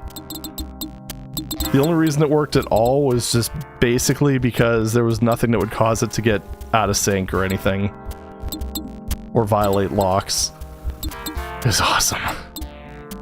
There's a video called The Rapidly Dwindling Sanity of Valve Programmers as Expressed Through Code Comments. I saw that show up in my recommended a long time ago. I'm gonna have to actually look at that. Oh, duh. Yellow. Got it. We used to take our best help desk people with zero programming experience and have me turn them into programmers. Totally not because experienced programmers wouldn't touch the place. Yeah, been there. Free threading is fine as long as you have a scheme for managing work. Haha, I didn't. When I say like my first attempt at multi-threaded code, I mean like the first time I ever did multi-threaded code. And I pretty much just baked it into something that I'd already written with single threading in mind, just to provide like a much needed performance boost. I mean, it was bad. And I pretty much left a comment just in there. I'm like, to anyone who's still learning, don't do it this way. Because this is bad. Thankfully, I'm pretty sure that code probably isn't being used anymore, so the world is safe. But that's how you learn. To quote another poor soul, use an epsilon, damn it. Are you doing foreman worker multi-threading? Nah, more like hot potato. Oh, hey, Fouad. I always forget how to pronounce your name. Hope you've been well, my dude. Some programmers encounter a problem and think, I know, I'll use threading. Then they have... I love that one. They have then problems too. Precisely. I'm not doing all that for a donut. I'm sorry. Okay.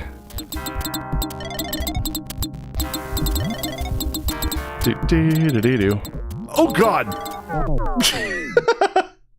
Welp.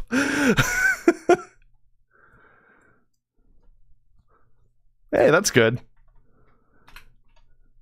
Yeah, for me, most of the year's been pretty okay, but it's been a busy month, that's for sure. What'd you do for a Klondike bar? Hell yeah! Would you kill a guy? Wait on all the jobs to finish. Nah, where's the fun in that? I mean, I guess I can like super ultra pogo jump up there. Maybe. The thing that's a little weird about Keen is that there's like... The horizontal movement is pretty damn slow. That is such a weird looking alien. I'd actually completely forgotten about that damn thing. Yeah, let's just go ahead and stun lock you and then leave. Because I apparently need to get a yellow gem. Who'd have thunk it?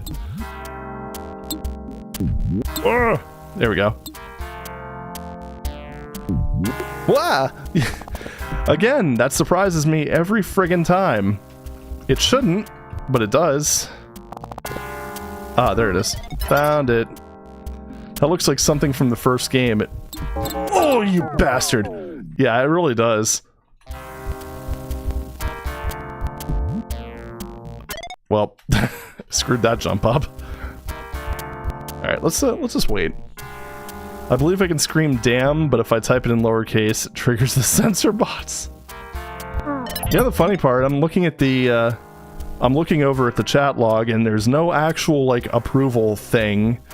So, YouTube's, like, shadow banning your comments, apparently.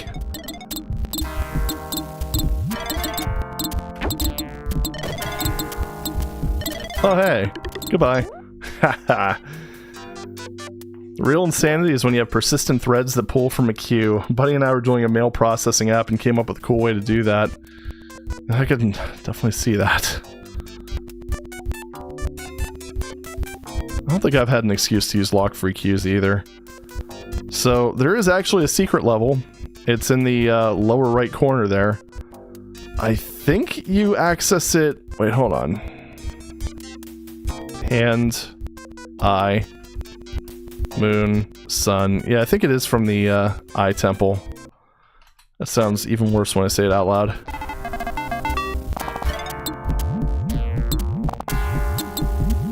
Oh, hey, there we go. No mosquito. Kill the damn mosquito! Oh boy. You do lose a lot of control over your horizontal momentum if you're using the pogo stick. Who would have thought?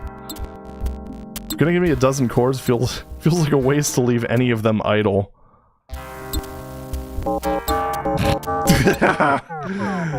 I goofed. Oh, I didn't make it past pyramid_shadows. AMV Health 3. Oh man, I haven't seen that in a few years.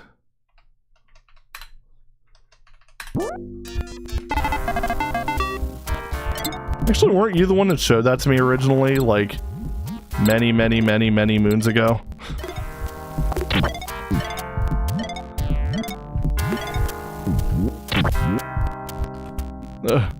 Oh, jeez. Oh, you changed direction. I'm not sure that's supposed to happen, but I'll take it. Parts of it do hold up, yeah. Those were edgier times, my friend.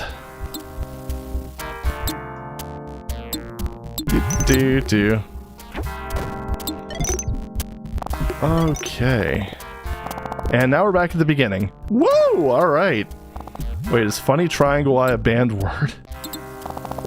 Considering I'm not even seeing it, like, in the approval screen, I think it might be. Man, that's, interesting.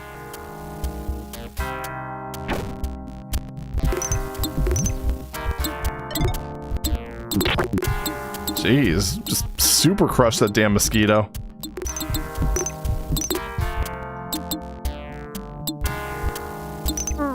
For anti-Semitism, actually not sure.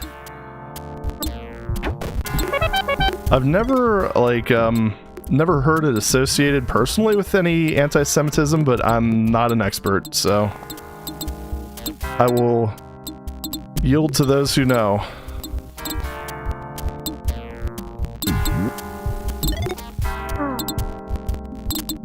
X-Files theme. You know, that's a good show I haven't watched in a good long while. Are they still, like, I know they were, like, they started another season of it. Is that still, like, is it still running, or did they already just do their full run of it? Kinda curious. Candy came a lot in Deus Ex.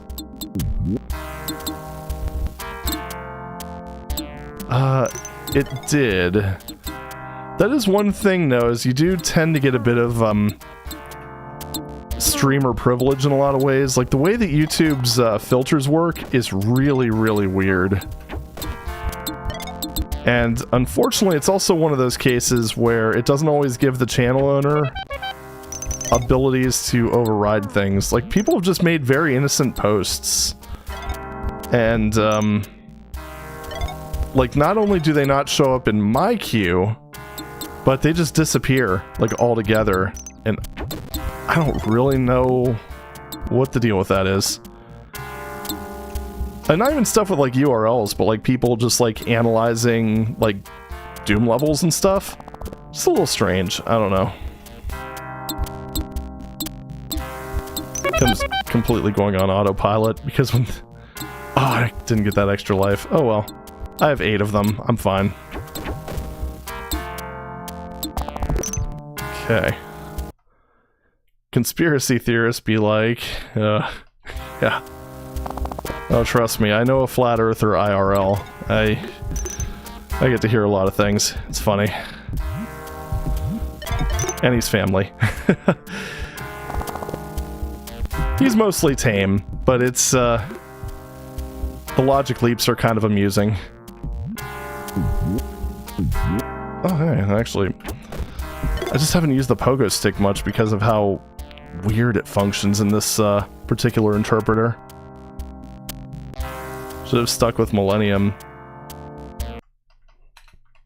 I'm not even really sure what the last thing of X-Files I watched was. It was a while ago. Oh, hey, it's the Prouncer. Welcome, my dude. Yeah, we're on old PC side-scrollers playing with a fairly janky fan-made interpreter, which, yeah, it's, it was a good attempt. Okay. That was some, like, AVGN-esque collision right there. But, yeah, it was a good attempt. There's some physics that are wrong. Well, see, that's the thing, is it's not really supposed to be all that difficult. There's just some, very weird physics inaccuracies with this particular engine that, make things kind of interesting. This is a totally new release, requires a 4090 and everything. Can confirm, I'm only barely scraping by with my 3090. Whoa! Okay. Hope I didn't need to go up there. This is fan-made, not Ubisoft. True.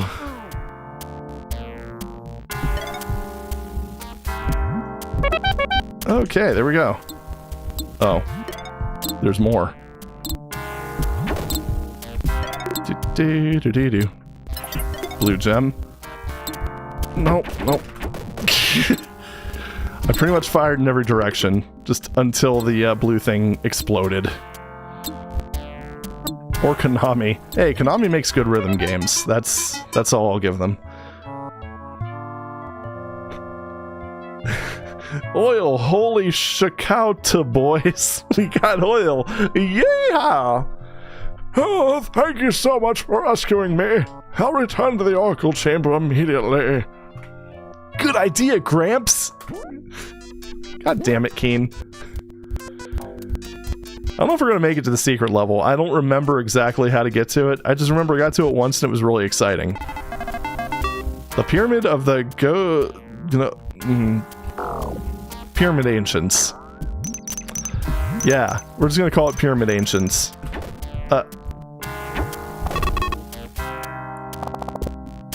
You little bastard.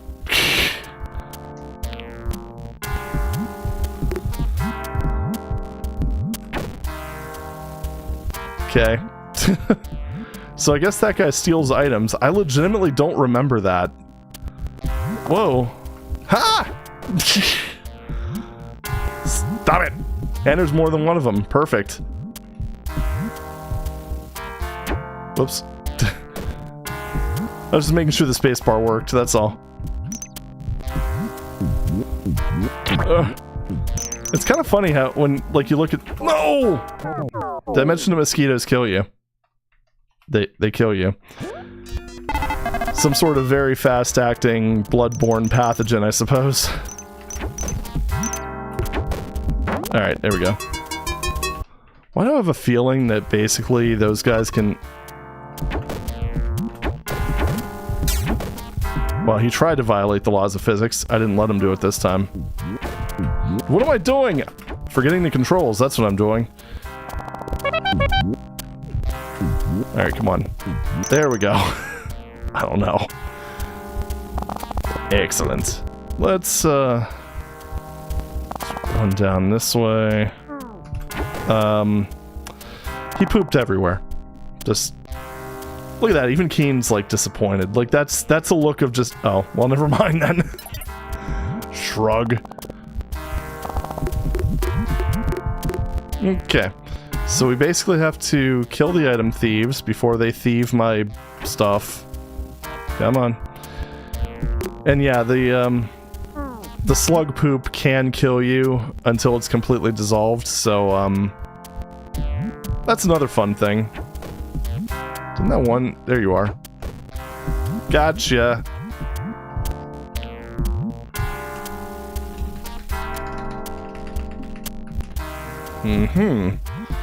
Up we go. No! I hate those things. I think I hate them more in this game than I do in real life. Which is saying something. Got him. Oh, you know, I could just ultra impossible pogo jump up there. Sweet. Nope, fall down. Thank you. I know there's like a lot of speedrunning tricks that involve like... I mean... I'm not sure if they would work in this engine. They probably would, but... In the OG game, they rely on... what am I called? What am I calling it? But it uses like buggy ledge grabs to just completely break the levels. It's pretty great. Getting pretty good at this. Yeah, I think I've gotten used to most of the quirks. As long as things aren't like super platformy, and I don't end up getting like super duper impossible pogo collision things, I think I'm generally in good shape. Because like I said, it's not that this is a like hopelessly bad or anything. It just has some problems. Like that. It is a very good fan effort, and I would love to see it improve. Well, Commander Keen's a platform game, so I may have bad news for you. Oh, you know what I mean. Don't be silly. Okay, be silly. Being silly is okay. Making Keen puns? Well, cardinal sin. Oh my gosh. Whoa! Well, that was like the most epic mosquito kill ever.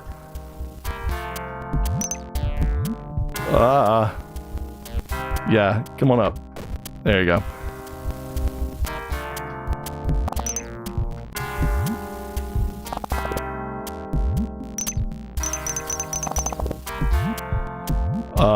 Okay.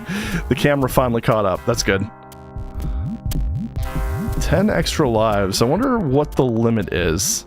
I mean, 99 seems like the obvious answer, but you never know. Okay. Cleared that out. Save, because you legitimately never know what's going to happen, like Keen just not ledge grabbing. I swear he should be ledge grabbing there. I guess I just need to bring the elevator up. Just like that.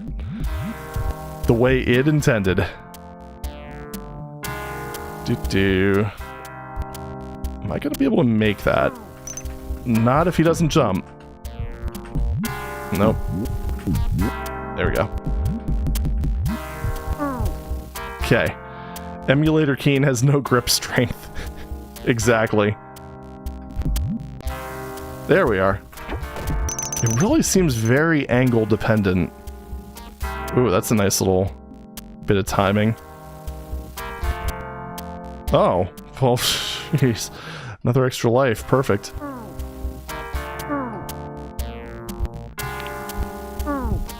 Okay. It's kind of interesting how it went from a game where you're just knocking cute enemies unconscious to fighting the Wolfenstein guys and demons, then to a game where the slogan is rip and tear.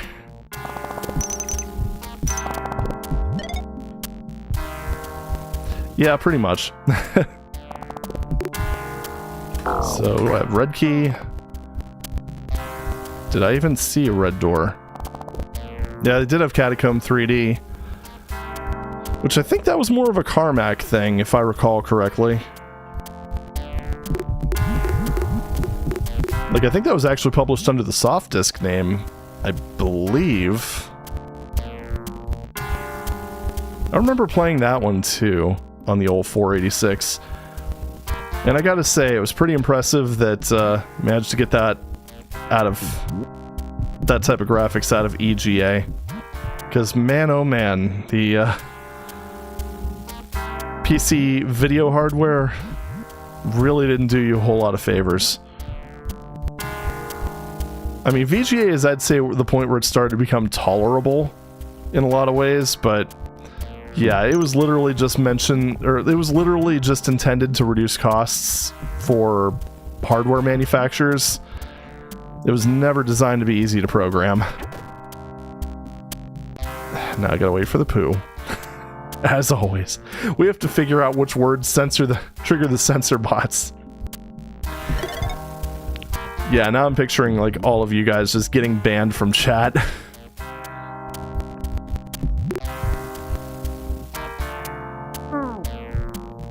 Whoa.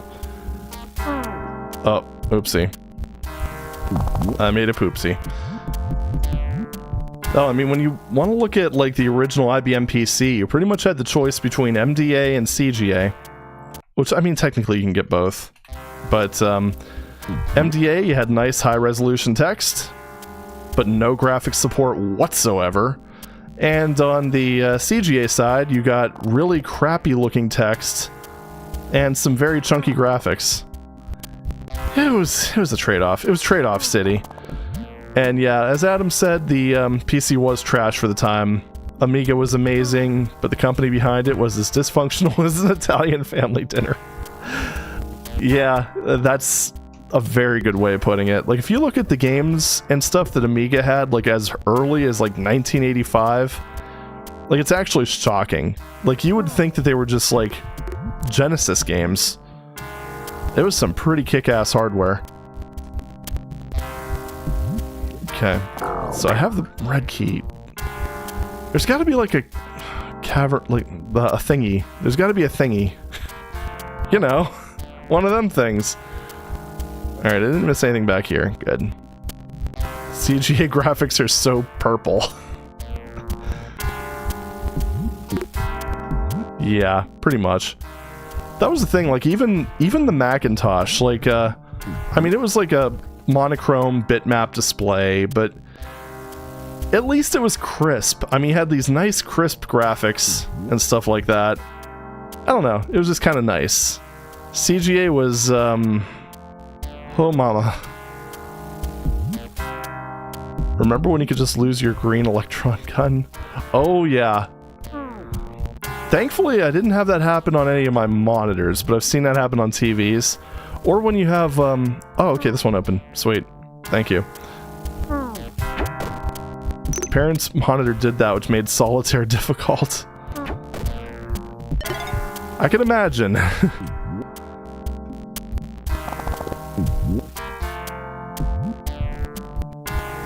Yeah, all the little maladies that can affect CRTs, or even having one that was just kind of just a little bit too shitty, and it just became a massive eye-straining blur fest if you tried to set the resolution just a wee bit too high. Yeah, good stuff. It's like I always say, a lot of people, they sing the praises of CRTs. They always forget about the downsides, like the fact that most CRTs were actually quite cheap. It's kind of like the same thing with retro hardware as well. I mean, wait, did the one in the center open? Yeah, it did. Cool.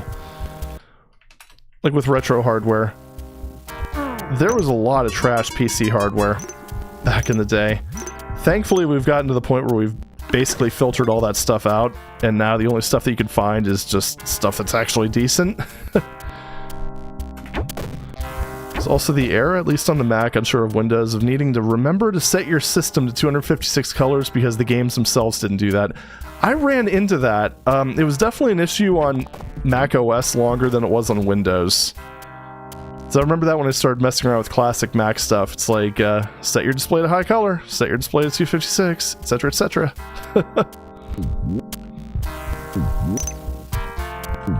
Yeah, it was a bit of a sobering experience. Or the issue that was more Windows-centric, that I don't think it lasted past Windows 95. I think that, they'd finally figured this out by the time 98 rolled around, but at one point in time, you actually had to reboot the system to change your screen resolution, which was pretty great. Yeah, great. It's also the error where you had to tell your programs had a bit of a block of memory they had to reserve. Yeah, that was again more of a Mac thing. Windows, I will say, as neat as Mac OS is, like, I mean, I like even classic Mac OS, but I don't think I would have wanted to use it as a daily driver back then. Like, there were a lot of things that Windows actually did better. And, you know, a lot of that was Apple's own dysfunction back in the day. Any of your messages going through? Oh, yeah. Sorry, I just wasn't acknowledging them. About how you're talking like the insane uncle who knows too much. Oh, Twitch's new CEO is allowing multi-platform streaming. Yeah, I didn't actually see that message. Sorry. Wow, that's interesting. It's trying to make it the everything app. Haha. Remember swapping into and out of high color? Oh yeah. It was basically the thing between making your wallpaper look good and making programs run. Just gotta wait 15 years for this platform to get back over here. Alright, there we go. Have no love for you, son of a bitch. Auto exec and config sys changes. Those are fun. My retro box actually, a while ago I was using FreeDOS, which I don't think had any equivalent to MemMaker, so I actually had to map out my high memory manually, which was kind of an interesting experiment.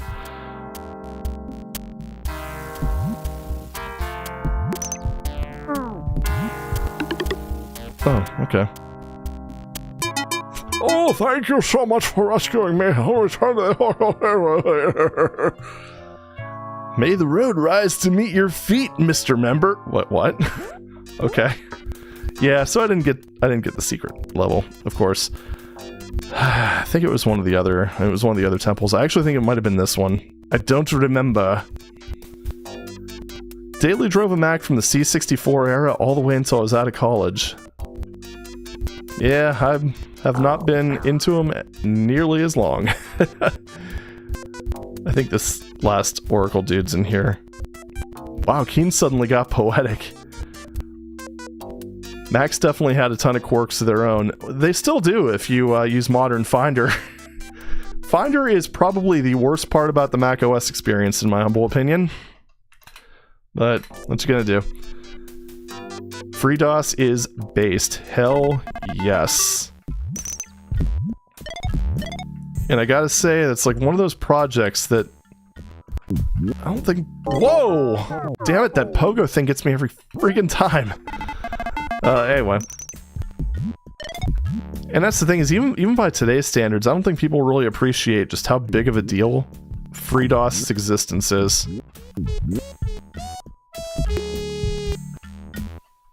There we go. I mean, that's your way of running legacy stuff. A lot of things were using that basically as a minimal environment for like BIOS flashing and stuff like that. It was not all that uncommon, really.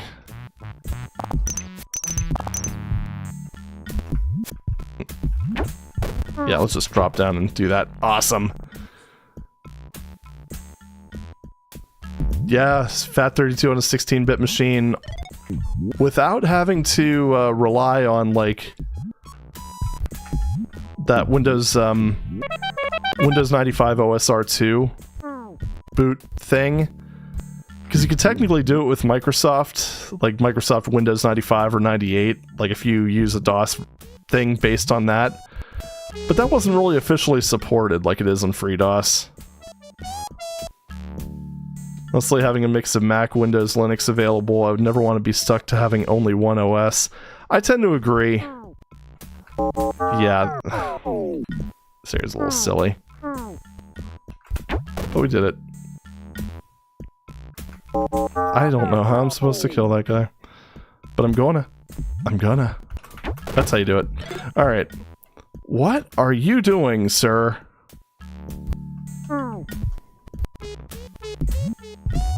Okay. Sure. That seems normal. You just do your thing, buddy. There's another case of it ignoring my space input. I have no love of 90s Linux. The biggest problem I had with 90s Linux is the fact that Win modems were so popular. I was never able to get my Linux box online because of that. And I mean, I was like 13 or 14, somewhere around there. No, it would have been 13. So, I couldn't just buy myself a new modem. Whoa, that was some noise spam. So I didn't really get to experience it all that much. Like, oh, come on, that was just cheap. But yeah, I wasn't able to really get the proper experience, I guess. Yeah, I don't know. Pretty much like, if I wanted to download something, I would have to download it in Windows. And then just like, mount my Windows partition. It was a little not good.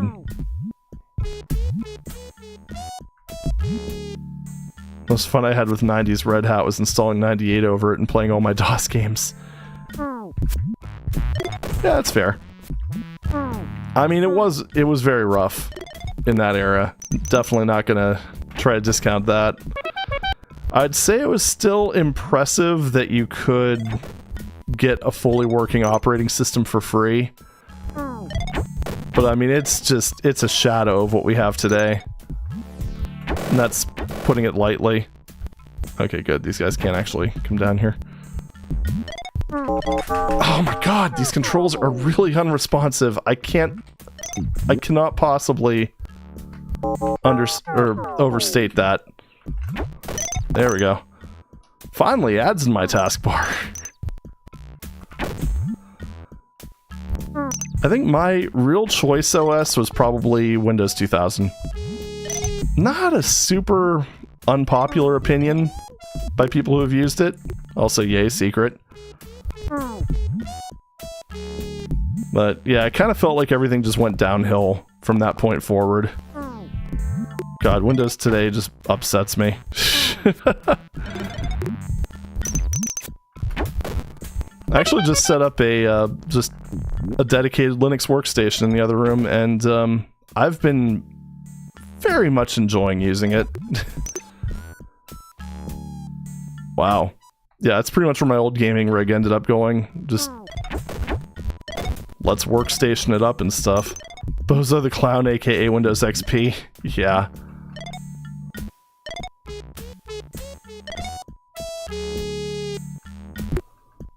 How in the... oh, whatever. It's fine. You have to eat your vegetables. But XP actually looked pretty good in Media Center Edition. With the Royale theme.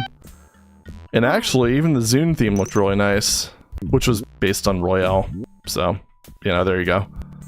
I think my favorite thing to do with Linux is that if I have to tell it to do something, even if it's something stupid, it actually does it. Windows 11 is really bad about giving me options and ignoring them. Yeah, pretty much.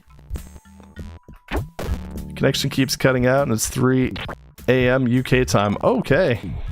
Sleepy time it is. Ah. Alrighty, well hey, thanks Barney. Always good to see you. Appreciate you stopping in, and hope to see you next time. Have a good night. Microsoft, would you like some OS in our advertising platform? Yeah, I was actually kind of reminded of that recently because I figured with my little Linux box, I might as well virtualize Windows 11 because, I mean, it has a license for it. And I figure, like, just in case I have a tool that I need to run in Windows, might as well have it available. Yeah, I forgot how annoying Windows 11, like, cleaning it up on its initial install is. Yeah, good stuff. Good stuff. Ah! I mean, at least it didn't install TikTok by default. That is something. It's some progress, I guess. Oh, and that's the other thing, too. Not to go into super full-on Apple defense mode, but you know what? When Mac OS, like when you change your default browser... Fuck you! Anyway, when you change your default browser, the OS actually respects that. On Windows... Oh my god, I hate those mosquitoes. On Windows, it will still open some things in Edge, regardless of what you have your default browser set to. It's great! But really, though, freedom of choice, Linux. Do love Linux, but used it in Amazon, and one of my coworkers wrote a build script that sudo's and wipes some build directories. He wrote it such that if the var is unset, you end up with rmrf / no. Well, rip in peace, workstation. Edge is a surprisingly decent PDF reader. I mean, it is, but I actually used to use Edge as a browser. I mean, it's a pretty solid browser. It's, you know, I mean, it's Chromium, so I mean, it's just like everything else nowadays. It's one of the few that actually have vertical tabs baked in, just to its default thing. But it's like they've just been making it a royal pain in the ass over the years. I don't know. Oh yeah, like if you accidentally hit F1, yeah. How to Windows 11.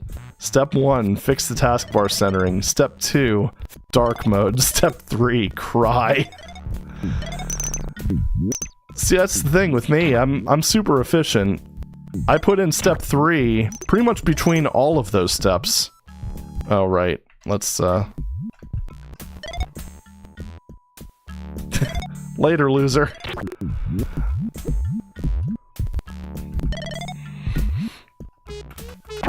I don't miss IE, but it was a mistake to dump Trident from an ecosystem health perspective. I agree 110%.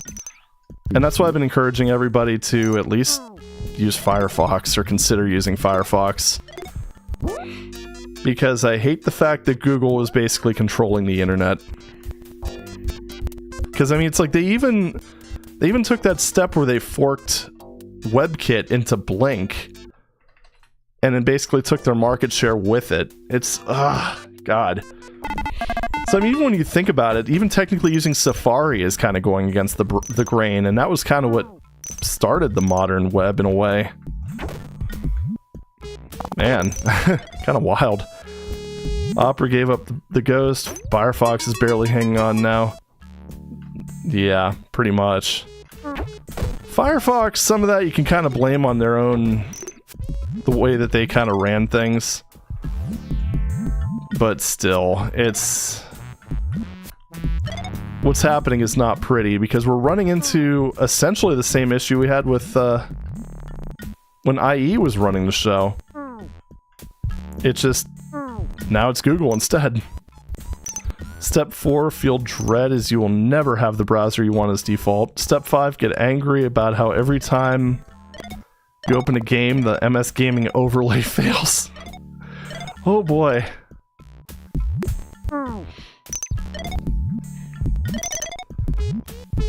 Yeah, I use Firefox as well. It's more better. I mean, okay, maybe not always better, but like I said, I kind of I mean, I did like using Edge, even on, like, Linux, Mac OS, but, I mean, the problem I had with it ultimately came down to, the fact that they just kept pushing stupid bullshit along with it. I mean, it's like, you look at Edge, and it almost feels like using IE that's loaded down with toolbars. I mean, it's not good. Moral of the story, don't use a web browser. I like that. Honestly, I think there's too much reliance on web browsers. I mean, look at all these Electron apps that are out there. I know those are some of the most wasteful apps, and they're everywhere. It's not like there's like a lack of cross-platform toolkits or anything like that. Oh my gosh. Getting these to all sync up is awful. Links exists. True. Very true. Original Edge was an interesting tech oh, right. Evil Cloud. Okay. Then Microsoft couldn't leave it alone. Yeah, pretty much. Ah, dick. No, I want to go in here. I think Original Edge, oh geez, its biggest triumph was showing that there actually could potentially be a future to Trident. But, yeah, then they just gave up, which... Sure, okay. And it just went with the browser engine that everyone else was using. I mean, I guess in some ways I can't blame them, because, like, people just... Oh, hello. People just run into web page display issues. Ah! Okay, it skipped over all that. But yeah, people, I mean, it would just not display things correctly, and people would just not think, okay, well, maybe Google's doing some shit, because they were actually caught out doing some stuff with YouTube, because, I mean, there was, hell, 13 viewers, yeah. So, I mean, there was one time where they ended up putting on some overlay that would break hardware acceleration on Firefox and Edge, and it was using some sort of obscure API that only Chrome supported. And of course they were caught and immediately denied it, even though they had intentionally added it at some point. It was so stupid. I'd love to see someone make a browser that doesn't have a lot of features. Like, sure, a lot of sites won't work with it, but you actually can't hose your system if you click a bad link. Well, are you advocating for a web browser that's less complex than an operating system? I don't know, it seems kind of sacrilege to me. Wow, this is really an impressive way to activate this monolith of ancient wisdom. Click. Everyone be silent! The oracle's about to speak! Maybe it's got a dead battery or something.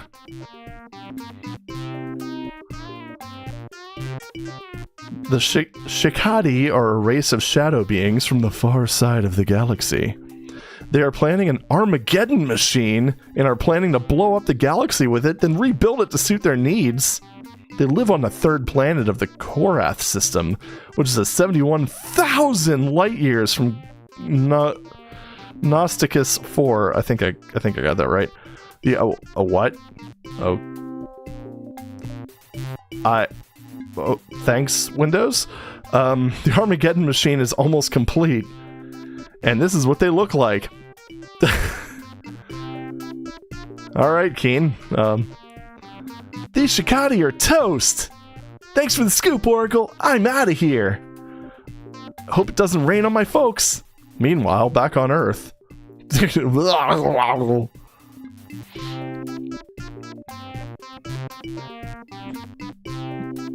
Okay.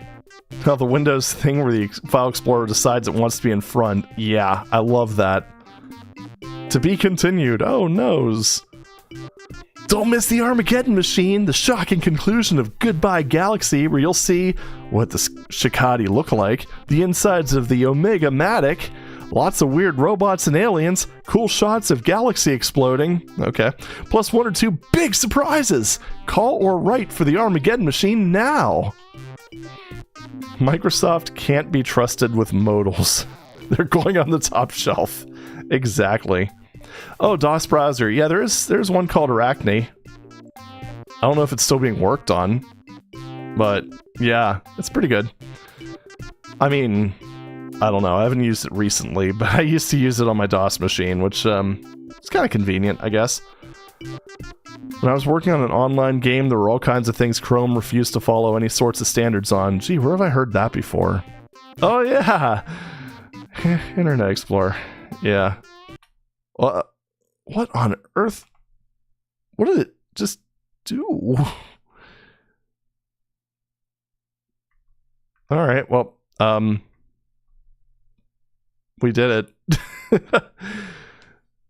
Yay, awesome. So we have some stream time. Let's go ahead and start on Keen 5. And yeah, I have Cosmo in here, but that's even more raw for some reason, or for a few reasons. Like, the status bar not actually drawing. I mean, it draws, but, it doesn't look good. Oh, wait. Why does it work now? You know, now chat's gonna think I'm stupid. Although the game isn't actually drawing correctly, so, oh well. It is what it is. This one does actually work correctly under DOSBox, though. So, at least last time I checked. Oh god, still playing the music. You dummy. Still think your intelligence is above average. Is it, though? Is it? Actually, let me go ahead and show you something real quick. So I just want to show off what I get whenever I try to play, whenever I tried to play Keen on DOSBox. This is using DOSBox X. I can type. Don't worry. Oh, finished the Nano Wadmo thing. Congrats. I'm still working on it. So you can kind of see things aren't looking too hot. First timer DOSBox isn't actually reliable for playing old games. It's mostly because of the lengths this thing has to go through to do smooth scrolling on EGA. Like, this actually is looking okay on the overworld, but when you go in here, yeah, it's not good. It's not good at all. But yeah, the impossible pogo trick is supposed to be something more akin to... Let's see. So, keep that in mind. That's like the maximum jump for the pogo. See if I can even... Yeah, that's the impossible pogo trick right there. It's supposed to get you about that high. It's not supposed to launch you into the stratosphere. It's like proto motion blur. Yeah. He's just going so goddamn fast. Oh, this is actually nauseating. Anyway, it's chopper than a 2001 LCD. I kind of wonder if something like PCEM would work, but, oh, well, I mean, there is Paddle War. This plays smoothly. Look at this. Yeah. Yeah. Yeah. Pong looks great. Yeah. I mean, it's not choppy as balls, so, I'd consider that to be a pretty good improvement overall. Oh, I keep messing up the... There we go. Awesome. Sweet. What's the score cap on this? 21? Someone did say something about owning in Paddle War. I think it was Adam, but... Yeah. There we go. You just had to edge in Paddle War to win. Exactly. Bowls. There we go. That should be a twofer? Yeah. And I do believe the max score was 21. We should be getting there pretty soon. Oh. Oh no. And everything went to hell. Nope. Ah, okay, whatever. Hey, Francis. Long time no see. Oh, yes. This Keen 4 is pretty great. Goes well. I beat Keen 4. Unfortunately, it doesn't really work very well in DOSBox. I don't know, you might have seen that. So we're using Commander Genius, which is a bit on the inaccurate side when it comes to the physics, but I lost the magic. I sure did. But I mean, it is generally playable. Got through the whole game. A few little issues here and there. And now I never played Commander Keen 5, so let's do that. I do remember seeing this title screen many, many times. Oh, Steam ran it, huh? It's weird because I got a lot of very odd choppiness, no matter what type of DOSBox config I used. So maybe it was just some sort of weird issue with the version I was using. Oh yeah, let's do the opening crawl here.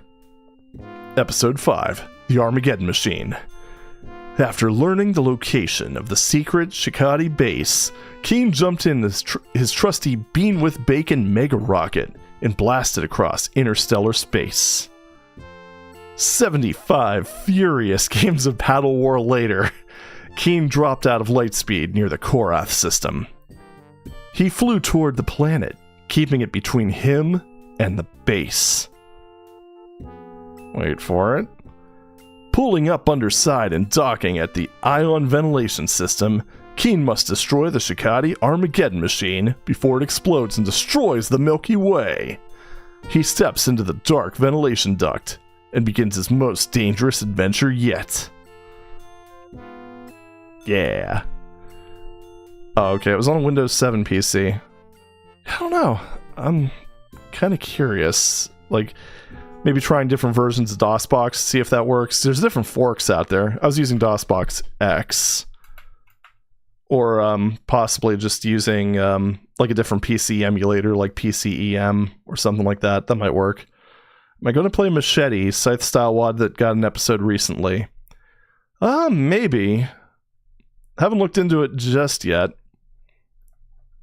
But I will, yeah, I'll take a look. I'll look into it and see. I just noticed there's some GSL on the bottom there. But yeah, I'll take a look and see, take a look into it. Maybe I'll stream it or something. Who knows?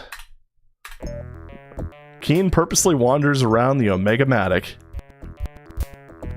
Unfortunately, I cannot revisit the Bean with Bacon Mega Rocket. Alright, here we go. Ion ventilation system. Oh man, the new music. Oh man, the sounds. I don't know why there'd be all these sweet treats in, Whoa! Action pose, hello! So many sweet treats in a, alien structure. I don't know about that green drink, that seems a little bit suspect. I wonder if this... It probably does. I wonder if it has the same, like, Ultra Pogo trick as the, Oh yeah, it does. Yeah, that's one of the weird physics things that I ran into. Did I do the secret level? Nope, I forgot how to get to it. So, unfortunately not.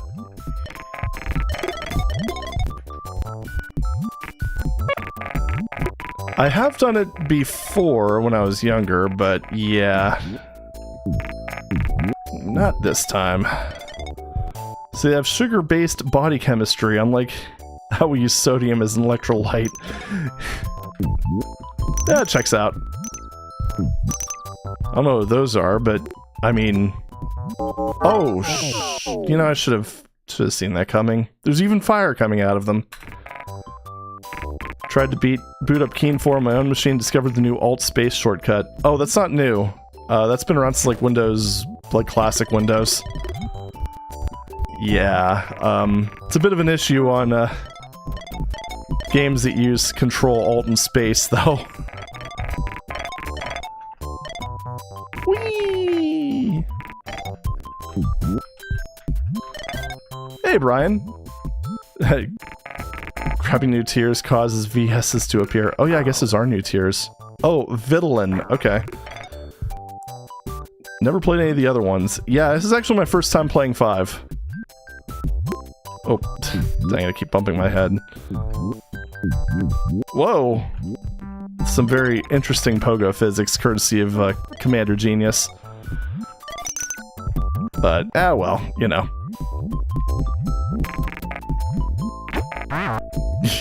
Damn robots. Love the little guys, but they're probably very deadly, so, we're just not gonna touch them. What if you were at the Ren Fair, in line to play a riddle game against a wizard, when all of a sudden the guy in front of you completely fails and gets dragged into hell screaming before you? Well, I'm sure it'll be fine. Whoa. Have I played any 2D Sonic games? I have. That was actually the reason I bought a Genesis when I was a kid. Sonic is greater than Mario. Okay, they're both pretty cool. I just like Sonic more. But I haven't played really any of the recent ones. Perhaps one of these days. Music seems pretty jolly for the most dangerous adventure yet. Well, you know. Holy crap. This is very, very colorful. Hey, stop it.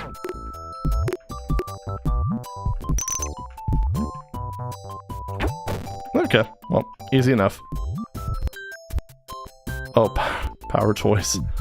Wait, alt space. I mean, that should bring up, like, the application... Oh, okay. That should bring up the application menu. Oh, the exit. Fancy floating exit sign and everything. Sonic's the type of guy to pressure you into doing hard trucks because he thinks it...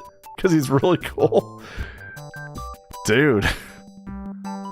Which Genesis Sonic? Oh, man. I have played Mania. Shoot, that's a tough one, because I did enjoy Sonic 2, but I think Sonic and Knuckles plus 3 edges it out. Yeah, that's a tricky one. I would say just pretty much, when it comes to the Sonic, just, the Sonic, what? When it comes to Sonic, just on the Genesis, just not the first one. It had some good stages, but, yeah, I don't know. It didn't hold up as well, I don't think. Oh, they can climb up the poles now. That's something. Wow, this is, pretty intense. I'm actually using a lot of ammo, not getting a whole lot back. I should probably be careful about that. Sonic Mania versus Sonic 2. To be honest, I don't think I played enough Sonic Mania to be able to fairly judge. It's one of those ones that I've been meaning to get back to, but I just kinda had other things going on when it was out. So, yeah, I don't know. I'd say Sonic 2 myself. Thought 3 was a bit too easy. Okay. I mean, that's fair. You're probably wrong, but... just kidding. You also forgot about the Casino Night Zone thing. I mean, that was like the hardest thing in the 90s. Yeah, it's been a little while since I played them. I'd have to give them another go to really properly determine that. Clicky clicky. That goddamn barrel. Yes. I remember when I first figured out exactly how to do that after much trial and error, and I simultaneously felt stupid and smart. I don't know. Just not cool, Sega. Sonic Team, whatever.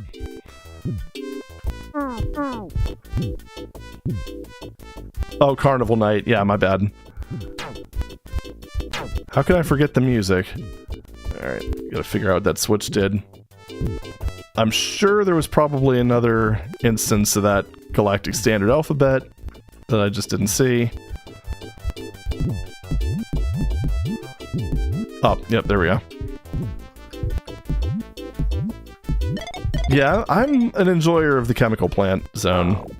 Oh, red key. I don't know how I... What? There we go. Don't know how I missed the fact that I had the red key, but... Oh well, it's easy enough to deal with. Let's go over this way. There we go. Be Careful, because the thing that shoots the projectiles is probably also deadly. Whoops. There we go. Oh, Ice Cap Zone was great. Just like the intro. I used to put in the level select sheet and just play the intro over and over again. It was so much fun. So I'm trying to figure out what on earth the point of those little spinny things with the fire is, aside from just... Oh, okay. You can actually do that? Nifty. But other than to just, I don't know, punish employees that... Oh, what was that sound? That kind of go the wrong way. I don't know. Okay. Still, that pose is so great.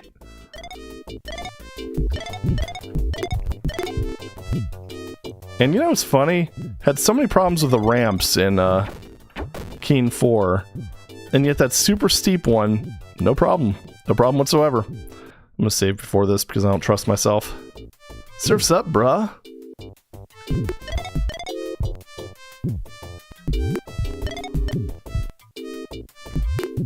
There we go. Hey, look, a thing. Always sucks when the enemies can actually traverse things. Okay. It's throwing me off how those two aren't shooting. Got him. Oh, there's a switch to activate the exit, apparently. Fancy. Oh, hello. So many secrets.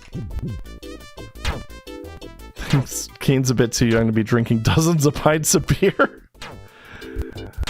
I mean, he is supposedly vaguely related to BJ Blazkowicz, so, you know, there you go. Come on. There you go. And now I need to find Switch. Which I'm assuming is probably in this mess over here. Ooh, that was almost a very bad double bounce. Does this just loop around? It sure does.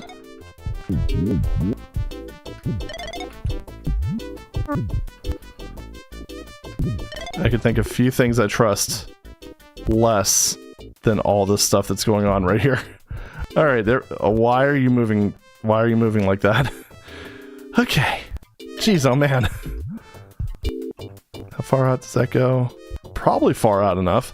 I'm assuming that key card up there is probably the way out. And that is totally a wolf sound right there. We're just gonna skip those little power-ups. Amazing.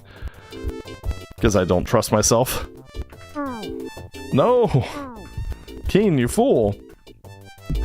I also like how they added dropping through platforms as a feature in this. It's kind of interesting, I think.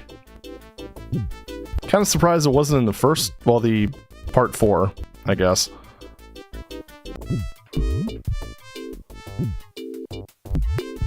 Okay, one more. Yeah. Alright, should be a pretty much a straight run from here on out. Still disconcerting how those other two don't fire, but that's okay. Purposely wanders around. Whoa. This is quite an overworld, I gotta say. Every episode they seem to add something. Too true. Still somewhat open world. Invades defense tunnel Vluk.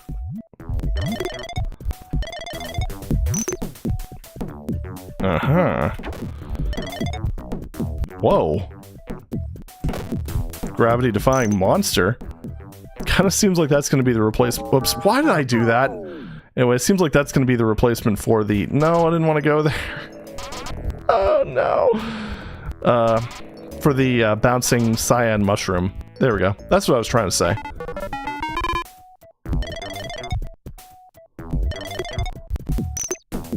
Ah! Well, that was scary. Oh. ammo. Perfect. The secret level in Doom 2, the way it did, was a duel against the dope fish. That sounds amazing. I don't know why, but that movement pattern for that thing, which kind of looks like a ring pop, if anyone remembers those. I don't even know if they still sell those. What in the world? But yeah. Oh, sad. But yes. Kind of reminds me of a ring pop. And the way its bounce pattern is just... It's weird. And vaguely unsettling. I don't think ring pop still exists. Can definitely see it though. That seems like something that just wouldn't exist anymore just because it's a potential choking hazard. Ugh. Okay. I mean, that would be a very possible jump with the impossible pogo trick, but boy oh boy. Ring pops are still around, as well as gushers, fruit by the foot, and fruit roll-ups. Wow.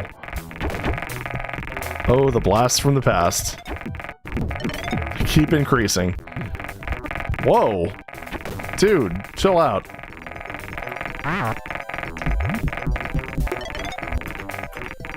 Ugh.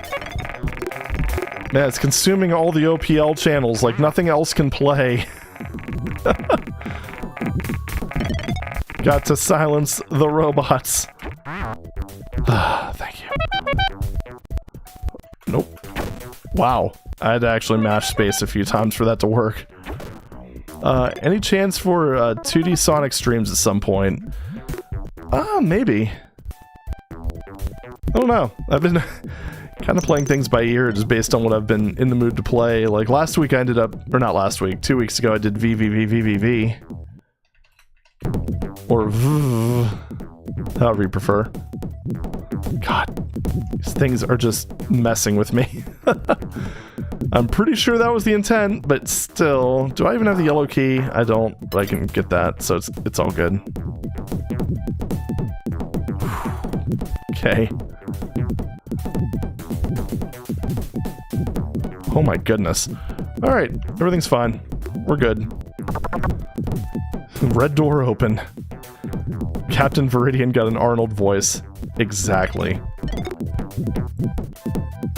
I mean, let's be real, he completely deserved it.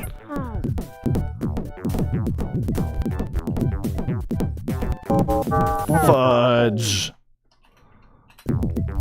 Oh great, I get to do this disturbing part again.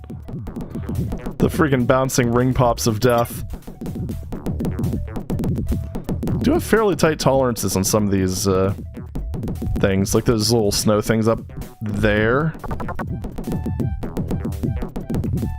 It also seems like a little bit of an oversight that an enemy body could actually go above the little gem slot. Oh well. There we go. Okay. I have not picked up Wonder. Little torn about giving Nintendo money, to be honest.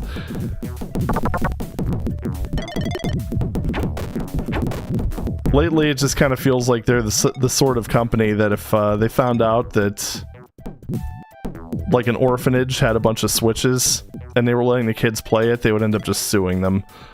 I don't even know.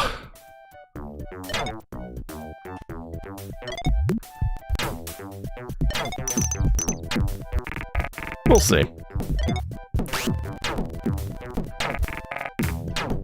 Actually, now that I think about it, I still need to get through, oh my god, Odyssey. There we go. Whoa! Okay, those things can charge. That's nice.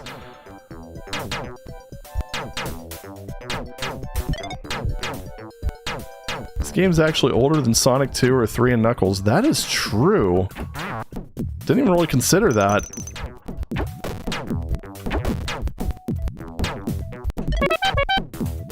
There we go. Nintendo has always been litigious about fan games and trademarks. Ain't that the truth?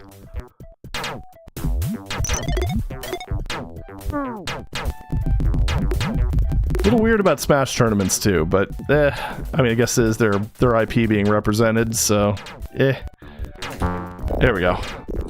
It's an alternative timeline where the Keens in map 32 of Doom 2 use the other Keen damage sprite. Yeah. I like the updated Keen flag. It's kind of neat. Alright, here we go. Energy flow systems. Wow. Very swanky tune. I'm liking this. Machete would make for a good saveless playthrough for Doom. Okay. Shall consider. I did manage to do most of 3 as a crowd saveless. So, that's kind of nice. No! Jeez. Those guys are mean. There's now a Keen rotating burger joint. True. I absolutely love 3 as a crowd. I also played through Deadliest Demolition as well, which was definitely an experience. Okay. Nope. Okay. Yeah, that could have been bad, considering how those guys like to climb the poles.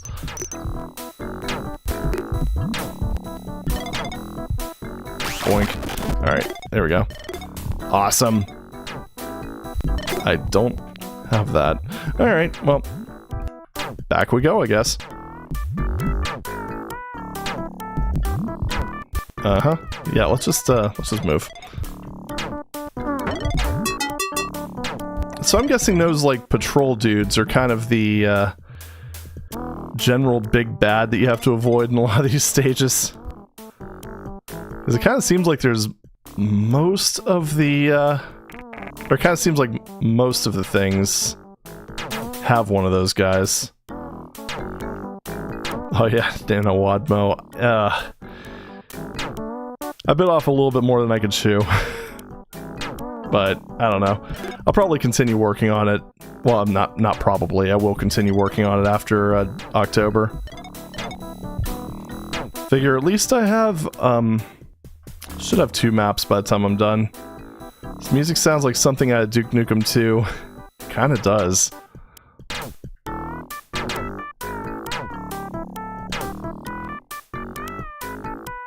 Do.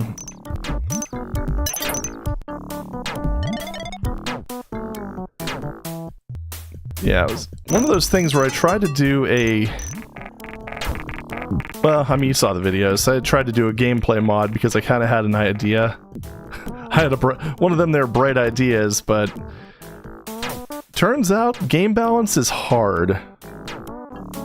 So, yeah. Still trying to figure out how I'm going to sneak in recording during NaNoWriMo.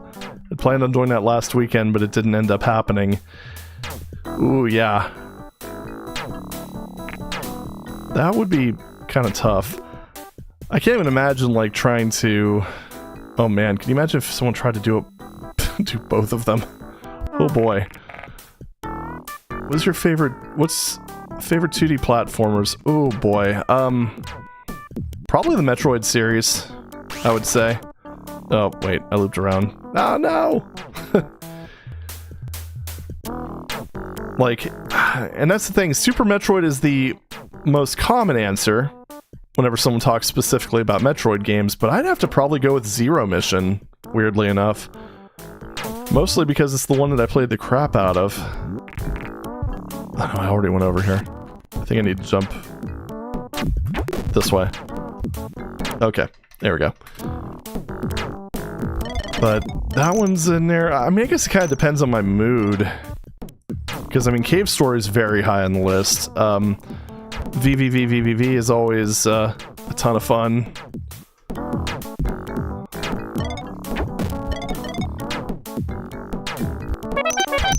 Yeah, those are probably some of my... I'd say that's probably a good short list right there. Oh, Cave Story's music is just... Oh, chef's kiss.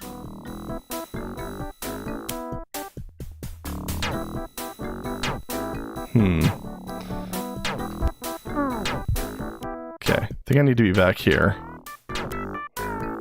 I think. Wait, which key do I have? Red? Okay. Ooh, Spelunky. Oh yeah, I do see that. Alright. Boy. That had to have been Romero being Romero. Wait, what? Okay, I mean... What the frickin' hell? Oh jeez. Alright. The camera has left the building. Or Keen has left the building, I guess. Super Mario World. Yeah, that is a good one.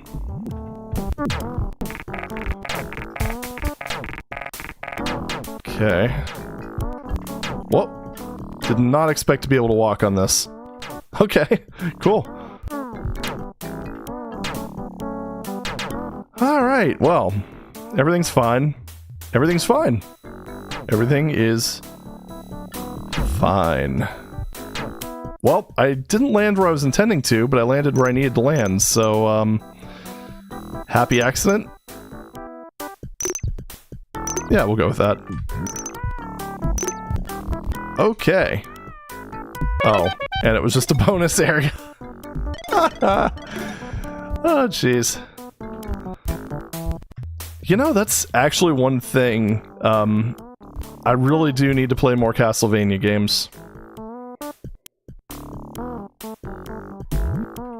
One of these days. Red key, right. Okay. Where gem for thingamabopper? So let's just drop a quick save here. And, kind of find this around 4-hour stream then, eh? Well, that's the plan. Okay, so that one's blue. Dabba dee dabba die. Oh, I haven't gone up here yet in this save. One more. Okay, drop down. Perfect. We did it, guys. We did it. Alright. Did I even see a red card, whatchamafudget? Or is that just like one of those random things near the beginning that I just kind of forgot about? There it is. Found it. See? Easy peasy. Totally, totally easy. Whoop. What about down here? Was... Oh, that's where you are. Okay. Whoa, hey, you can actually shoot. What the hell? Did not expect that for some reason, even though he's clearly holding, like, some sort of weapon. Okay, there we go. Chris Cly moment, yes. Random question, have you done Portal 2 co-op? Many, many moons ago with a friend of mine. I mean, I would definitely not be opposed to joining that with Vitan. I mean, hell, we played Occupluck co-op, and that actually managed to make it a tolerable experience, so, yeah. Alright, yellow. Okay, I'm kind of derping right now. Or no, was it blue? Blue. Oh, blue, blue. I know where blue is. Blue. Blue. Blue. Boop. It's over this away. Man, a lot of platform surfing here. Should be up here. Goodbye, Keen. There you are. Alright. Hey. Hexen 2 also has 4-player co-op. That it does, yeah. Oh! Okay. Thing didn't shoot. Okay. Alright, where's the...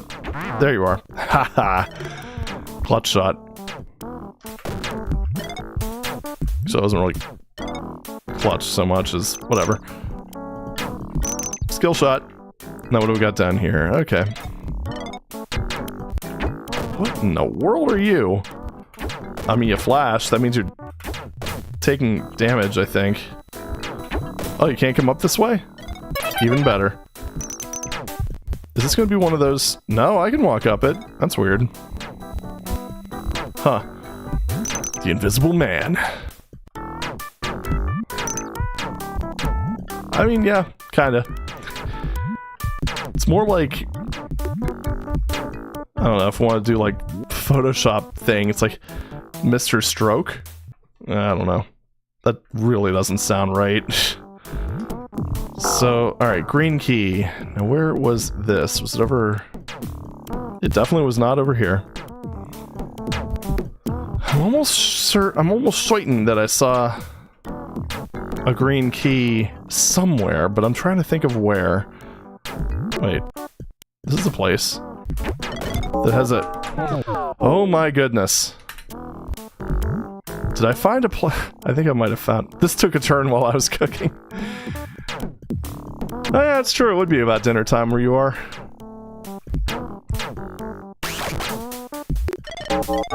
I hit Alt to fire.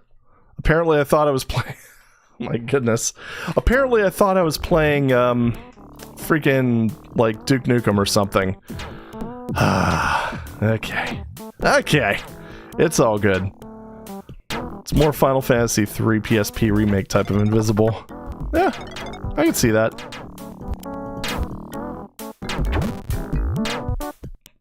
Those look like something I have to destroy.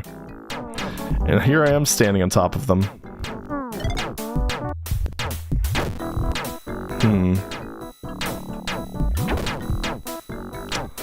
Okay. How does machine work? Oh, ha, of course. Pogo stick. One of the 4 machines protecting the main elevator shaft. Toast! Awesome. Standing on them to show dominance. Well, yeah. I can't T-pose in this game, sadly. But, oh well. Keen trots through defense tunnel tone. What are those things? I forgot to save. That's fine. Secondary save slot will work just fine. Oh, why is that a thing? Okay. Well, I found out what that thing does. Nothing good. Yeah, we're just gonna go ahead and let them do their thing, and now they're gone. Oh, whatever. The visuals of this game are a bit samey. Yeah. One of the unfortunate parts, you have pretty much one artist doing everything, and then you have palette limits. Well, one artist who by this point was kind of sick of this series in general. Because, I mean, apparently Adrian Carmack was always kind of the more, like, you know, macabre art style. You can see him kind of taking issues with doing this too much, but yeah. And the thing, Tom Hall wanted to make more Keen games. I would have been okay with that. But yeah, Keen has swagger now. Okay, so do you actually move far enough? No, you don't. Okay. Yeah, dude is just... He just goes ham. I mean, we were gonna get a Keen reboot for mobile, but it got scrapped. Yeah, it sure did. Oh, there's actually... Oh no, that's the red gem. I could barely see that. Can I even jump over this dude? Oh, ha ha ha ha ha. Lamau. Bro, stop that. I'm gonna need you to just go ahead and advance. Here's the Commander Keen Snyder cut. Dude. Alright, there we go. Keen is not amused. Sooner or later that guy's gotta run out of ammo, right? Yeah, it runs out of ammo at about the same... Oh, come on. Is this just... Am I soft locked basically because of that? Okay, good. No. No, he runs out of ammo at about the same rate that trainers in Pokemon Gem 1 run out of power points. That is to say, he doesn't. Later, loser! Alright, sit down. No, not here. It's actually over here. Yeah. Puzzle games. It's not a puzzle game. Welp. There we go. Yeah, I wonder what games, like, if there are any games where enemies run out of ammo. I mean, I imagine something like, enemies in a game like Stalker probably would, right? I'm not an expert. Stalker is like one of those games that I love the concept of it, but the game was just such a jank fest that I just couldn't. Oh, Battletech, okay. Don't you mean Mech Warrior, Lamau? I'm sorry. Come on. There you go. Those are like those sneaky rocks, but worse. Like, in every way. Ah, no! Alright, let's try that again. Oh, damn. There we go. You know, I saw it explode.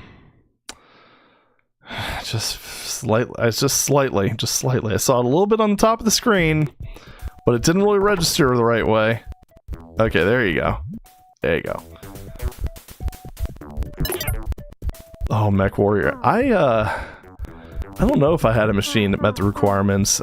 I had a, in that era, I would have had an 80 megahertz 486. AMD Lamau.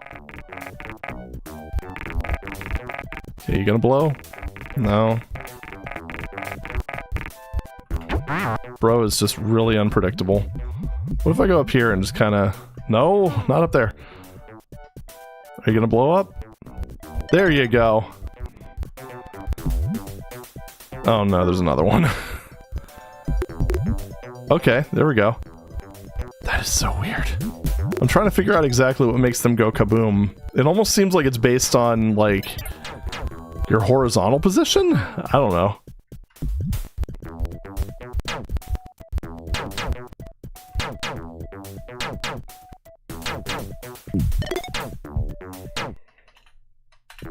Mech Warrior 2 had so many proprietary builds it would break if you didn't have the magic hardware. I had the original game, and either I got lucky. I know it had like all kinds of like builds for 3DFX and stuff like that, but that was fairly common. But yeah, I don't know. I just had the original one. I didn't even have Mercenaries. I just had OG Mech Warrior 2. It was kind of interesting because like their control system was completely flexible. I remember at one point I had I was using like the mouse to look, which already was kind of a little bit interesting for that era, I suppose. But I had mouse look for my pilot's eyes, the joystick to control the mech, and then the keyboard for basically everything else. Oh, it was a buggy mess, really? Huh. Oh my god. This guy is so annoying.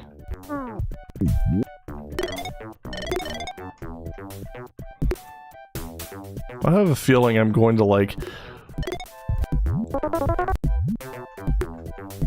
Yeah, that keycard sound is, like, right out of Wolfenstein. Or I should say, the Wolfenstein key sound is right out of Commander Keen. But yes, it kind of feels like that guy's never going to be an actual threat. He's just going to waste so much time that eventually I'm going to get impatient and just run right into him. Oh, almost screwed that up. Different CDs for Pentium, Verge, STB, 3DFX, Sony, a bunch of other OEM hardware versions. Oh my goodness. That's, I knew there were quite a few, because I mean the different 3D cards at the time. I mean, that era was just a giant mess, but didn't realize there'd be quite that many. I didn't realize that would actually decrease the size of Keen's hitbox. The more you know. I mean, no, Keen 4 doesn't take it. Yeah. Little bit off on the timing there. Just a tiny bit. Yeah, no, Keen 4 doesn't really take advantage of that trick, so, I don't know. Still kind of neat. Not really something you'd expect to happen, which is probably why this is only a bonus area. But hey, ammo. Early 3D seems like the Wild West. Oh, it absolutely is. Did someone say key sound? Oh man. You know, I haven't played 2DX in a minute. I really need to get on that. Even if it just involves hooking up the PS2 to some speakers and not even a screen. Don't even need a screen. But yeah. One of them was a decelerator. Yeah, the Verge. That thing was great. I don't think that was the only decelerator. It was just, I think it was just one of them, because I remember there being a few other ones that were listed as decelerators. Because like really the only feature they brought to the table was bilinear filtering, which I don't know. For games that era, it was always kind of debatable whether they needed it. Good stuff. Then you have other random things like games actually being hamstrung by voodoo cards for a while because of stuff like mandatory power of 2 textures and stuff like that. Is that a barrel? With like a glowing SGA thing on it? Interesting. TNT1. Oh man. I had an onboard ATI Rage Pro with a whopping 2 megabytes of VRAM. So even when they came out with the OpenGL ICD, I still wasn't able to play GL Quake. That was close. Yeah, fun times. Oh, and if you want some, I'm trying to figure out how I would get to that other area. I'm not going to spend too much time on it, but, yeah, then if you want another type of RAW, one of the Power Macs that I ended up getting in was running Mac OS 10 on, which one was it? I think it was a Rage Pro Turbo. Have you ever seen a compositing window manager run on a Rage Pro? It's not pretty. I can say that with 110% certainty.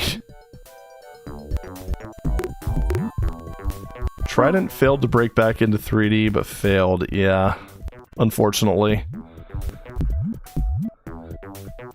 3D acceleration is another one of those cases, kind of like browsing engines, where we have pretty much all of the power. Well, I guess all the power is in Megacorps, because I mean it's all NVIDIA, AMD, and Intel. But at least Intel's now making things a little bit more interesting for the mid-range crowd. It's better than being stuck with 2 companies, but I don't know. Just one of those things where it's pretty much impossible for any startup to get a foothold in the market because of how complex it is. Ah, the beauty of Keen. Jump at walls enough and eventually you're gonna find something. Alright, so now how do I get over there? Curious. Maybe a little furious. Whoa.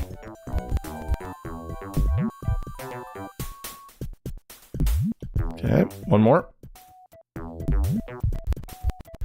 Okay, there we go. So Pogo in there, maybe.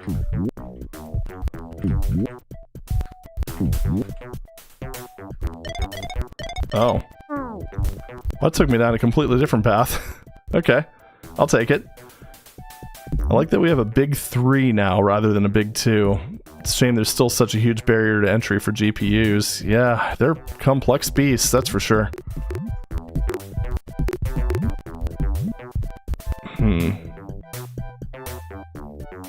Doesn't seem like this would be the right path, unless... No. Okay.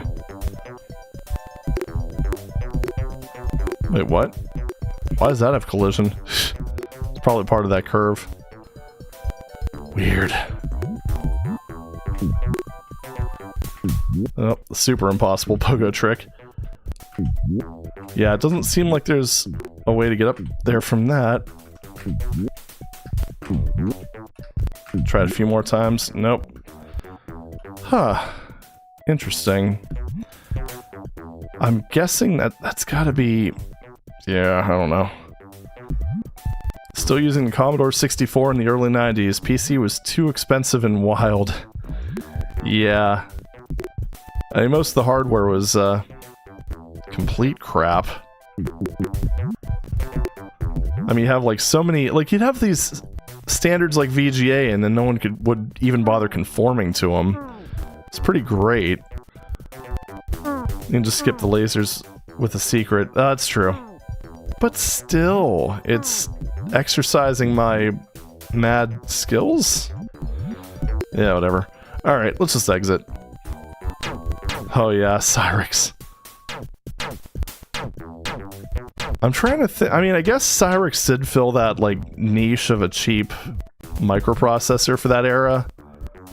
Still wasn't pretty, though. No, not that way.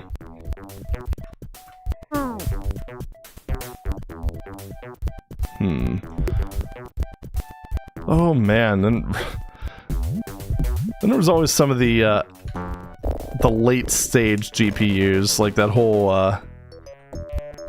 freaking Unichrome. I think VIA did that. Remember getting your first PC, walking into CompUSA, and suddenly being able to actually play all those shelves of games. Yeah.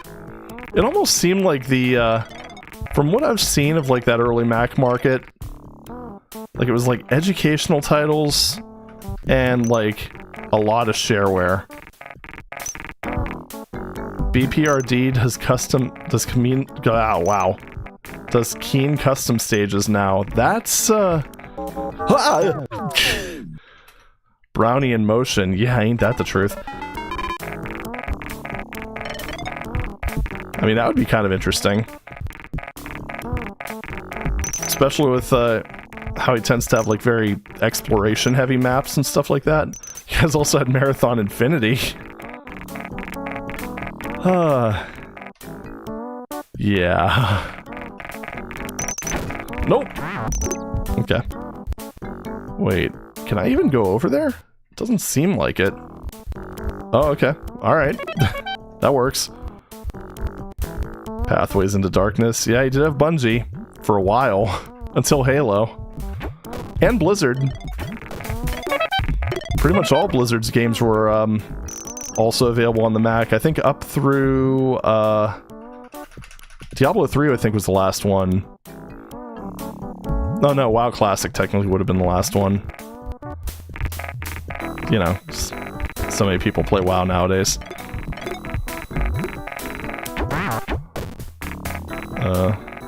Okay. Hello. There we go. First time played Wolf 3D was on the Mac. It was, I would say the only downside was just the lack of, back sprites. Oh, Spaceward Ho. Yeah, in my parlance, that would basically be, like, the Mac version of Stars. Which is, like, I don't know. I don't get into 4X much, except for that game. And with that game, it's almost an obsessive degree. Like, I don't know if he's still here, but because it'd be kind of late for him, but Prouncer, the guy that kind of comes in here once in a while, that was like part of our childhood.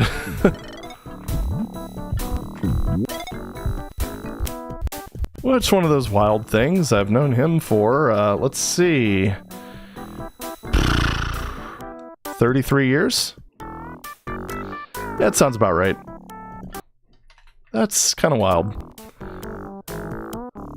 Hey, there's the man.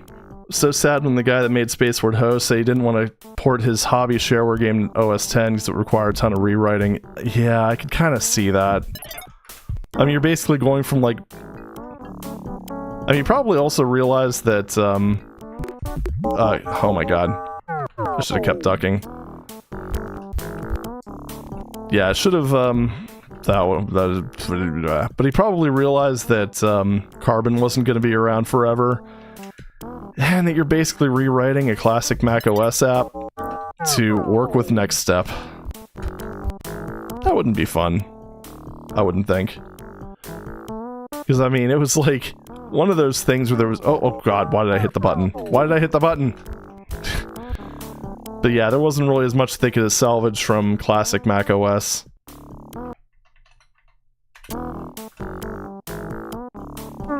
OS 9 really is the platform for Mac OS gaming. Pretty much. It's not a whole lot of developers for modern Mac OS games, unfortunately. That being said, things have been getting better. I mean, No Man's Sky plays way better than it has any right to on Apple Silicon devices. Baldur's Gate 3, another good example. One thing I will say, though, is gaming, even on an Apple Silicon Mac, is a really good way of bringing its battery life down a little bit. I played some Baldur's Gate 3, and from, let's see, this is on an M1 Pro MacBook Pro. A few years old at this point, but battery's not super knocked down. But yeah, normally I get about 12 hours of battery life out of it, just with my usage, which is a lot of developing and web browsing, general newbie stuff, I don't know. Normie stuff, there we go. But when I was playing Baldur's Gate 2, I got about 2.5 hours, which I guess isn't terrible, but yeah, kind of lose those efficiency benefits. This music haunts me thanks to Doom 2 the way it did. Oh man.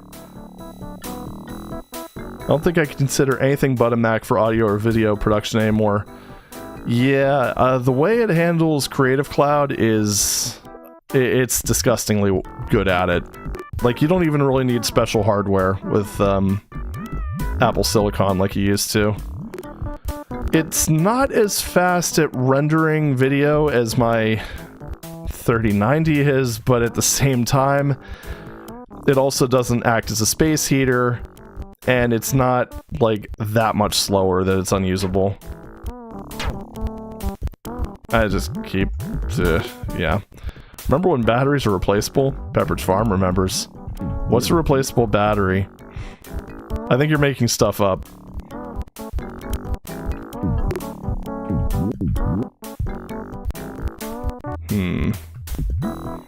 Nope, not here. I keep derping. Like I'm just like reading chat while just mindlessly platforming. It's great. Oh, here we go. Just keep going this way. Awesome. Yeah, we're not gonna get those other ones. It sips entropy. Precisely.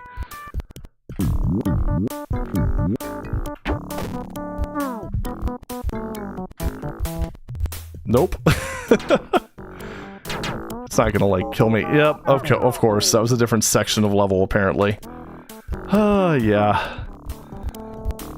So I think one of the sad parts, though, is there's not really very many alternatives these days, because, like, everyone's making laptops like that. Like, I've got a PC laptop that has soldered RAM. It's honestly kind of wild. And not even for any good reason. You know, it's not like a Ultrabook or anything like that. Yeah. Quite annoying. Alright, we're gonna go ahead and just drop a save, because these guys are weird. Nope, of course you didn't. Of course you didn't. Oh, I don't like these guys. I really don't. Just do it, come on. Oh, okay. One down. Holy crap!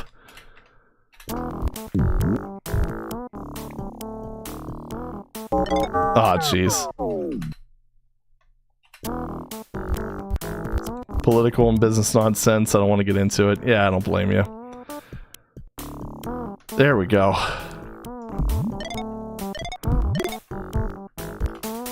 Oh, under the name Bernie, okay. E-stalking BPRD?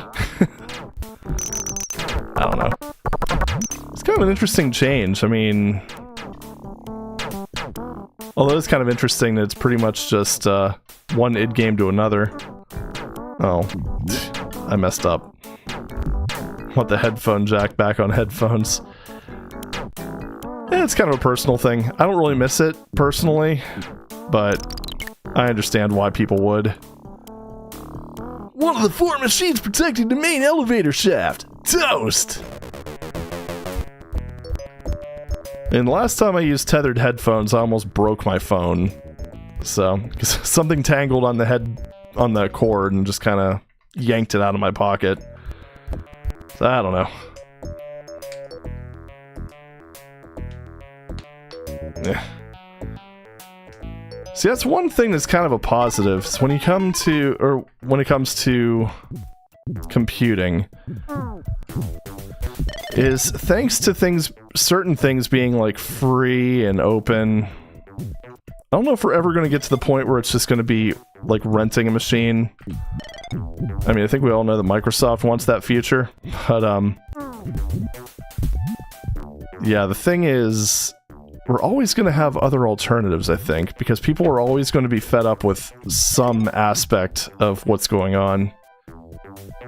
And that's why we have stuff like Linux, OpenBoot, various free things, RISC-V. Or is it RISC-V? I'm not really sure. I was never really sure, but it's drawn like RISC-V, so we're going to call it that.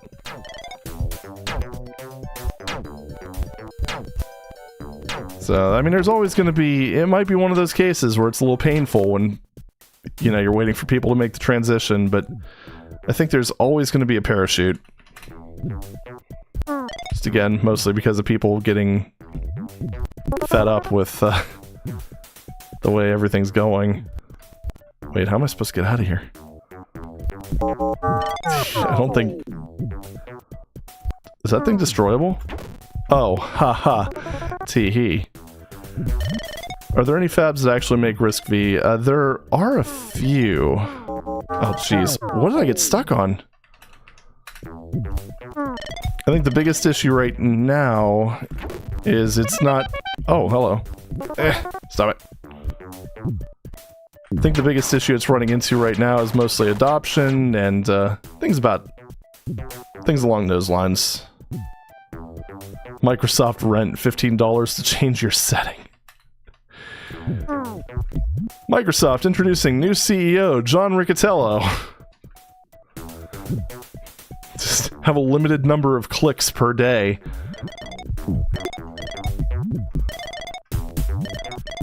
Oh boy. That's one of those things that I did kind of consider, actually, is trying to produce a video just completely on Linux and just kind of showing the process.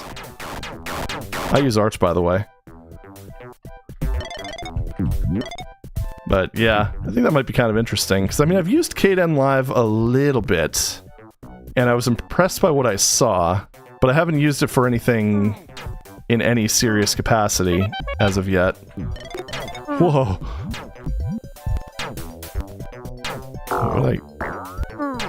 Oh, right, I got the key card. Teehee. For $100, we'll let you turn off those start menu ads. No, it's software as a service, my dude. It's gonna be like $100 a year or something like that, or per month.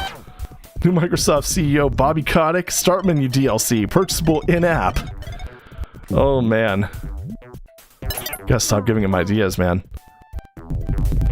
That's like even other things. Like, I've got... Like, right now, I use kind of a mix of various things, but I kind of have backup strategies in case something ends up getting too over-the-top ridiculous. Oh god, please stop. Stop it. I think it would be funny to do something called Janitor of Doom, just cleaning bugs and maps and balance issues. That would be interesting, yeah. Currently planning on building a new Linux machine, probably around January when things calm down. Really looking forward to it. Yeah, I did that recently. Like I mentioned, it's been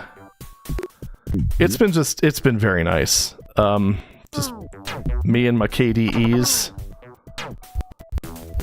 Just such a breath of fresh air.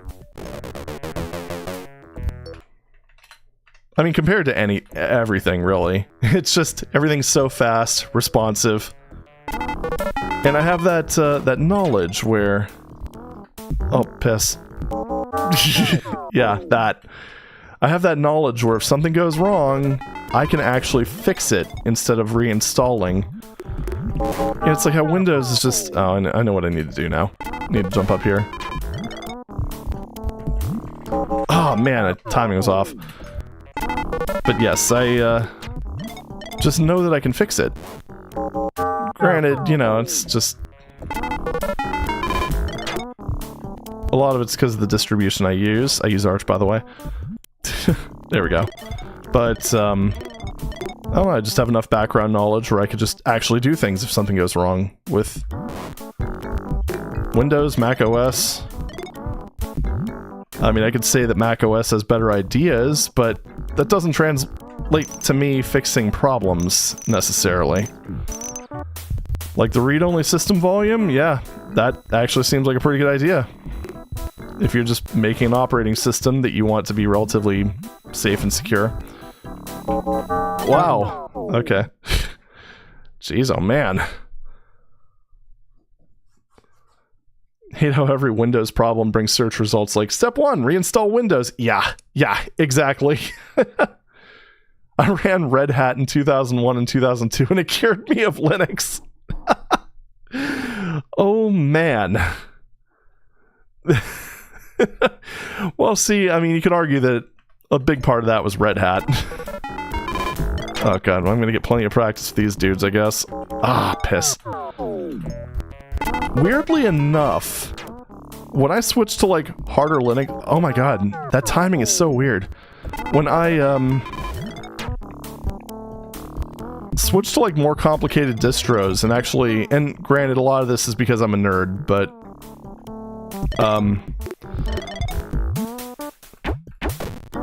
yeah, like, the complicated distros actually had generally better experiences with them. And I think it was because it was more about learning exactly how to fix problems.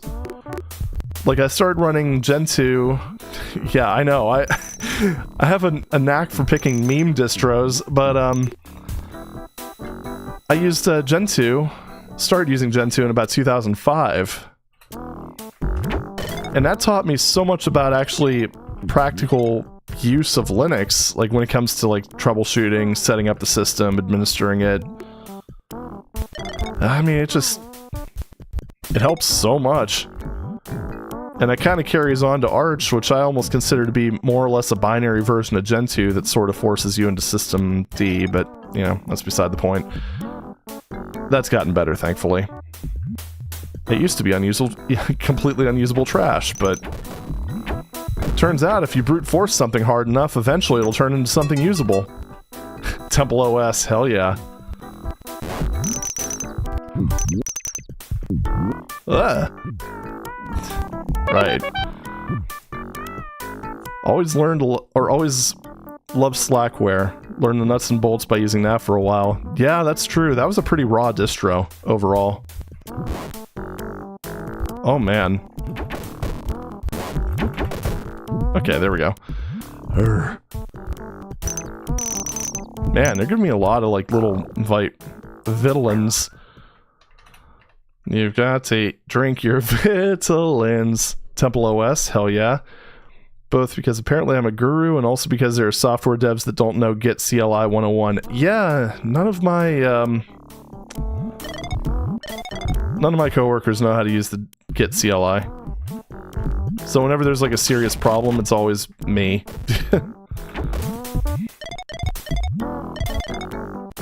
I know a fair bit about Git's internals thanks to my last job, because I had one coworker that managed to always break all of his repos, and none of us knew why or how.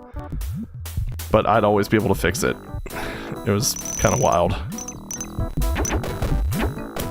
Whoop. No. Ugh. These controls, man. Key, there we go. Nope. Screwing up the timing. There we go. Super impossible pogo glitch. Awesome. Ow. Shoutouts to ITG for making me learn X386 configs. Well, and then there was your, that old Pump It Up cabinet you had where, you just randomly needed a mode line. And I'm like, yay, I have 90s Linux knowledge. That was fun. I think that was the first time I'd ever actually, like, written a mode line. Like, before I'd always just kind of used predefined ones. Didn't really understand Git until you tried the CLI. The GUI tried to automate everything, but it was hard to figure out what was happening behind the scenes. You know what's funny about Git is internally it's actually incredibly simple. Like, just, take a look through, like, the .git directory at some point. And just, like, the way that it actually handles, like, just object and branch references. And it's actually kind of incredible, just almost how elegant it is. And you can also understand, by looking at that, why it's not so great at handling binaries. Pretty good stuff.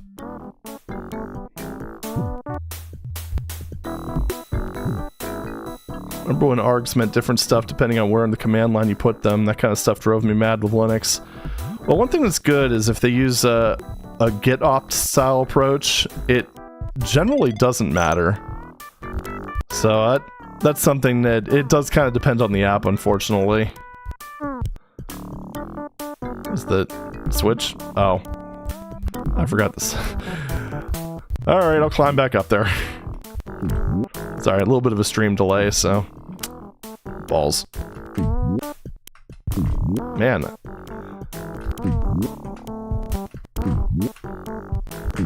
There we go. Oh, wait, that doesn't help me. I have to go around. Damn it! Ooh, that was super close. Holy crap!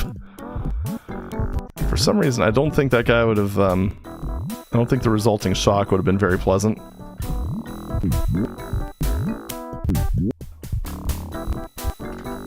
Is that it?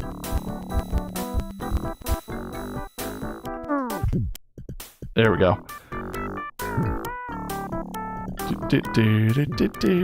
Thanks for the heads up. Alrighty.com. Hope you have a good night, and see you next time.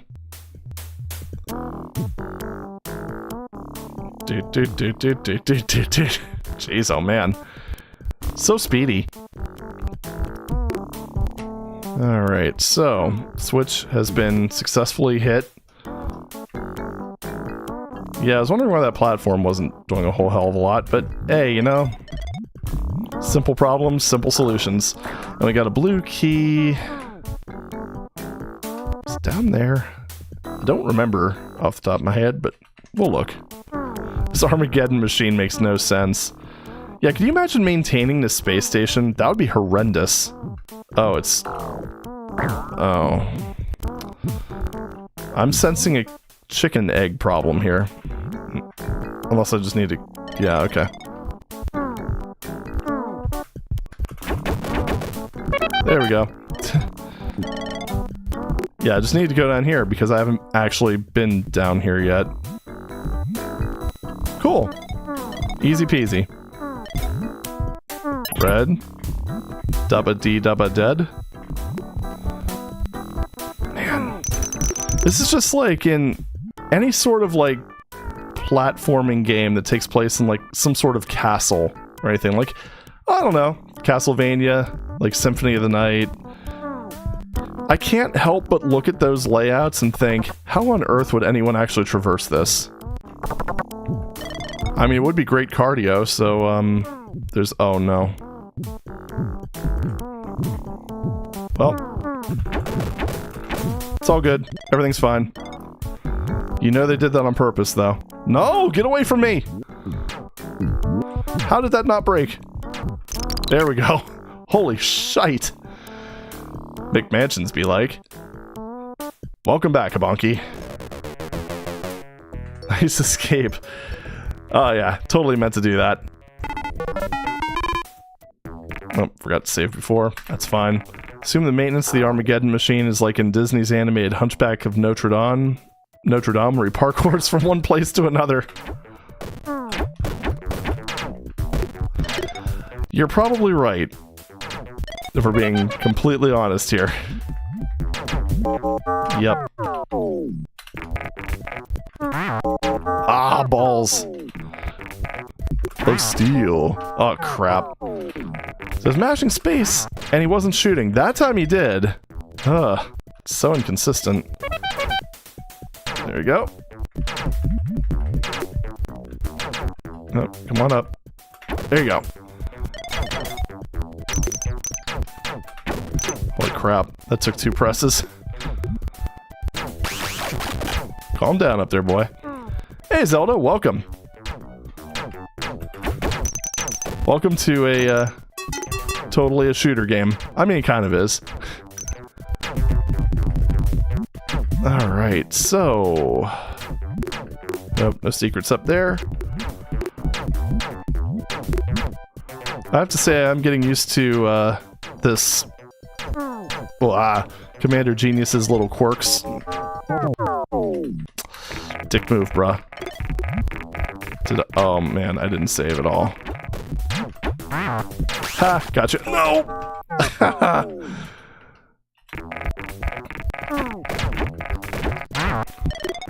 Still think Keen looks like Carmack.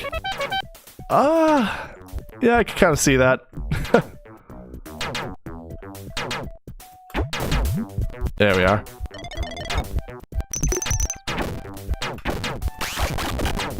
There we are. Okay. I mean, if we consider Doom a 2D shooter, and this is a 2D shooter with 2 different dimensions, then this is basically Doom, right? Yes. My friend, I like the cut of your jib.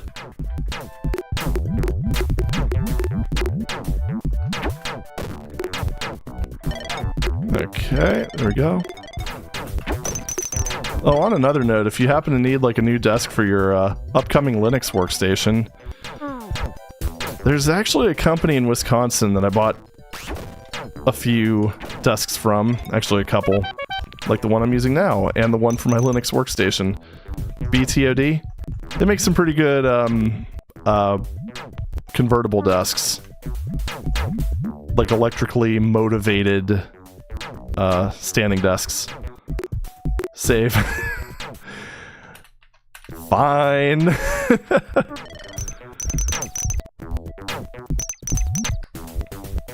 So I don't know, might be some savings on shipping.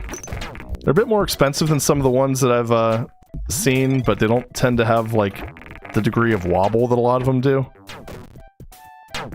Oh, nice. They also have very responsive support too. Like at one point, like on my first desk, which is incidentally the one that I'm using. No, fall down. Fell down right on the dude. But this one actually came with a broken desktop because FedEx apparently decided to slam into it with some sort of forklift or something. I mean, the thing was like split in half. And this is not like a light piece of wood. But yeah, the company immediately like shipped me a new desktop. Like it took a couple days for it to arrive. So not a bad idea. Or not a bad support department.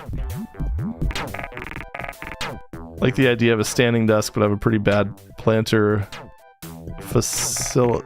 fasciitis? I probably butchered that.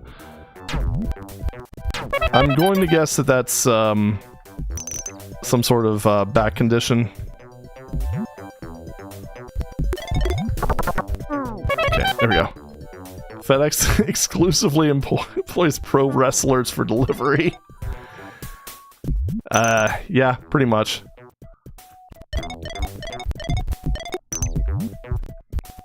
I think the worst part about that, though, is that when FedEx makes, like, a royally bad mess-up like that, I mean, you understand not everything's going to be perfect with the amount of deliveries they have to go through, but I mean, that was a pretty bad one.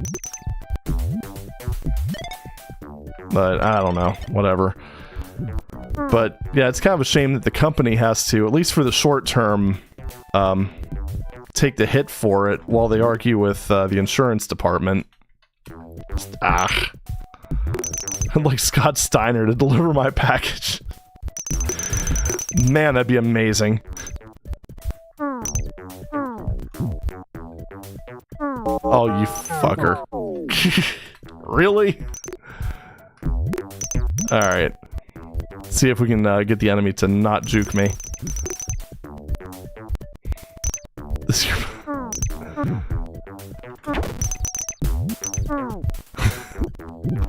Brother, if you can't smash this here boutique desktop, you can't work here, brother. Man, that'd be funny. Tragic, but funny. I want Stone Cold to deliver mine, and that's the bottom line. Now, if Stone Cold delivered, like, my desk, I'd freaking buy him I'd buy him the necessary brewskis.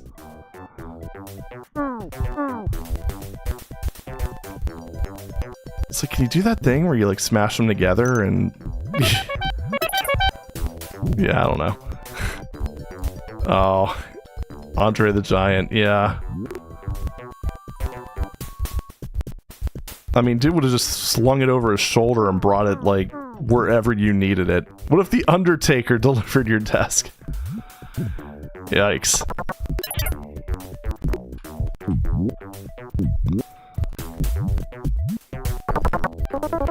How about The Rock? I don't know. Just give me the elbow the whole time. Holding it under his arm like a book. Man. That would actually be legendary. There we go. So, panic fire. It's all good. Again, totally a shooter. I mean, you know, it's, you know, basically Doom, of course. Can you smell what The Rock is carrying? Nah, just BO.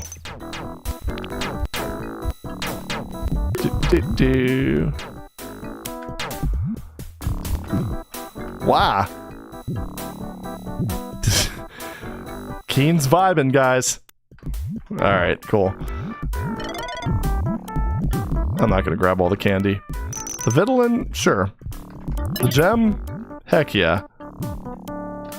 Candy? It'll rot your brain, kid. There we go. Man, look at all them lives.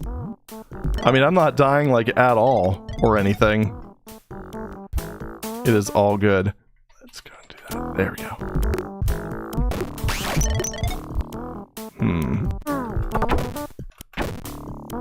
There we go.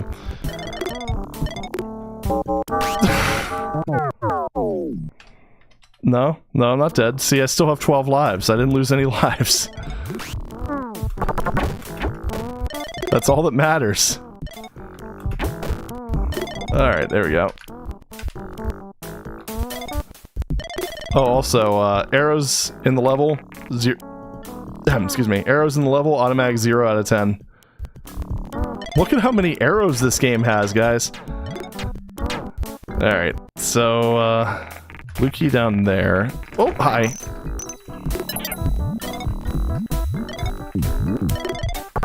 Sweet. Save scum. Saving? What's saving? I don't understand. Okay, there we go. Who would play a game with arrows? It's funny.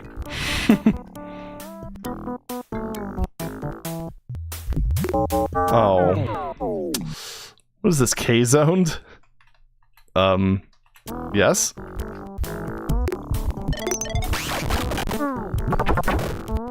Oh, look at that. They fell down, like, at the same time. Oh, boy. Alright, there we go. So, what was in here? I already forgot. Oh, yeah, it's just kind of a... Oh, my goodness. Yeah, so that's the way around the big dude. Got it.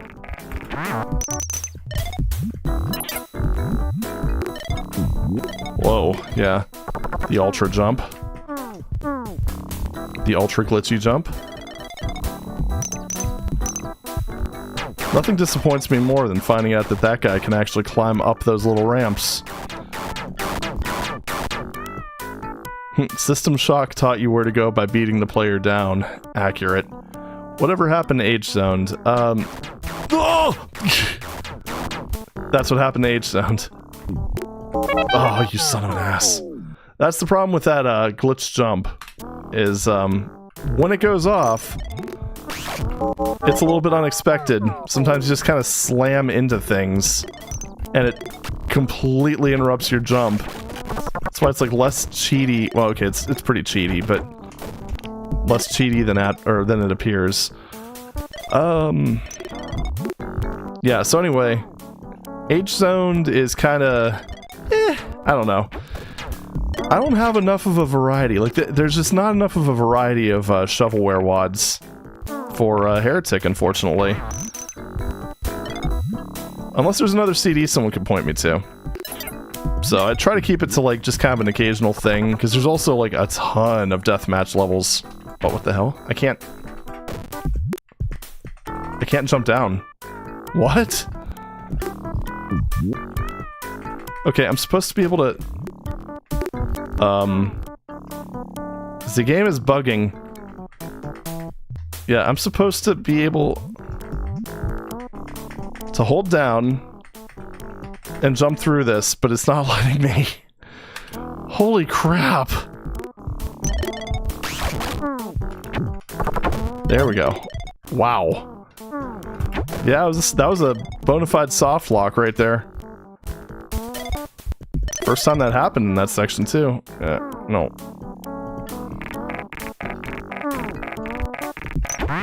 Okay, so what you're saying is that, So what you're saying, Scott, is that I need to collect more shovelware discs. I mean, I'm not opposed to that. Yeah, there we go. That's what's supposed to happen. Easy peasy. Lemon squeezy. Oh, you little bastard.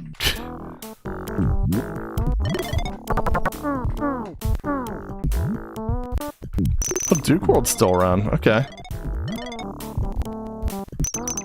Jeez, Perdition's gate is $300? What? That seems a bit excessive.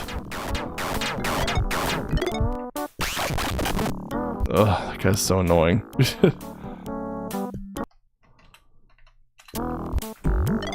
What about X-Men Quake? Or whatever that was called. Wow. Yeah, the cheat jump. See, that's when it's actually cheaty. No, I tried to... No.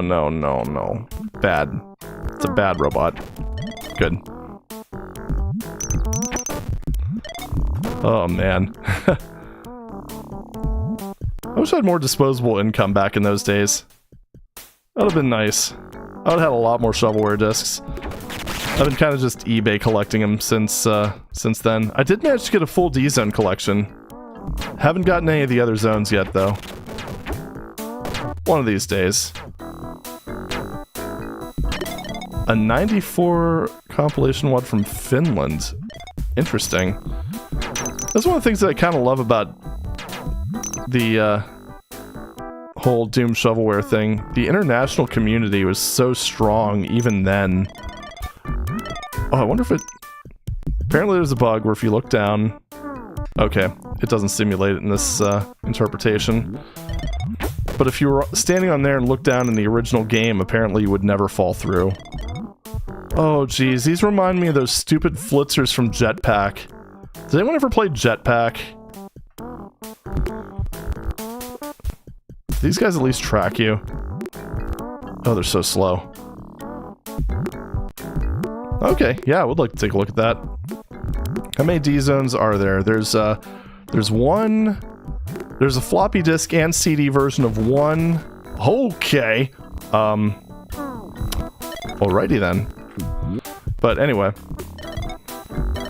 Yeah, there's a CD and floppy disk version of one, a CD and floppy disk version of two, and there's 3 and then gold. And then there's D-match for deathmatch levels. When do those things go boom? Okay, shooting them doesn't do anything. Maybe I'll play Jetpack one of these days. Oh, man. Do you have D-Zone 150? You know, I don't. I didn't get any of the floppy versions, because I don't have a floppy drive handy. I have one that might work. But, you know, we'll see. Oh, it's by proximity. Okay, I mean, that makes sense.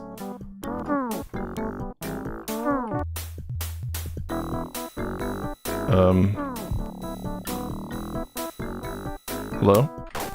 There we go. Jeez, they're very picky. Unfortunately, they don't seem to go boom through walls. That is very unfortunate. We're gonna save. These guys are slightly annoying. I'm not gonna lie. Actually, we're just gonna... Excuse me. Okay, there we go. I honestly wish I can go back to the shareware era as an adult with a job. There's a ton of garbage, but also a lot of real gems I missed out on as a kid. Oh, 150 is a CD. That's interesting. Yeah, I have the collector's edition as well. That's I think D-Zone 1. Or that's the first one. Or the first... Oh, maybe it's not the first one, technically. But yeah, the collector's edition is the one with over 900 levels. That's... It has some compatibility with Doom 2. Like, I think the launcher will automatically convert it to a Doom 2 level. But it doesn't have any Doom 2 WADs that actually come with the compilation. Alright, so we go this way. I wonder how many more levels are in this game. What's this? Keen statue. Abyss of Pandemonium. Man. What in the hell is that? Okay. I think the thing that What the frickin' hell is that? Okay. That was freaking creepy! Okay. Ah! I hate it! I hate it! Look at that thing! What is...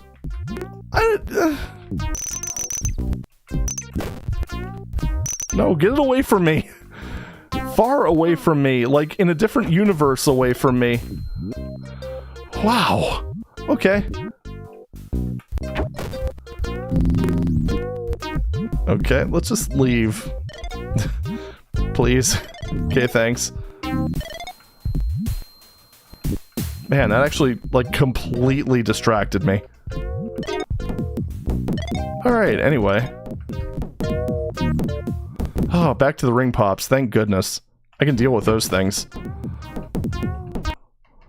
Whew, okay. Second to last already? Oh, I guess we're finishing Goodbye Galaxy tonight. I do like this music. Oh, I've Doom Alchemy. Do you mean, is it 3D Game Alchemy, or is it something else? Because I have a 3D Game Alchemy. It's like an editing... It was like an editing book combined with a CD. There's also another one called Doom Construction Kit, not related to the map editor of the same name, weirdly enough. Although I think DCK actually did appear on that disc. Wow. Oh, okay, cool. There's an old shareware game called Dirt Bike for the Mac where the tracks were just lines drawn with a mouse, but they had ridiculously detailed physics for suspension and stuff. Wasn't there a game... Piss. Wasn't there a game called, like, Glider or something like that that was that for, like, paper airplanes? I just remember seeing it, like, when I ended up getting my first Mac, and, I don't think it was ever available for OS X. Stunts, yes! I have a CD version of that somewhere. That game was fun. Very, very fun. We're gonna skip that.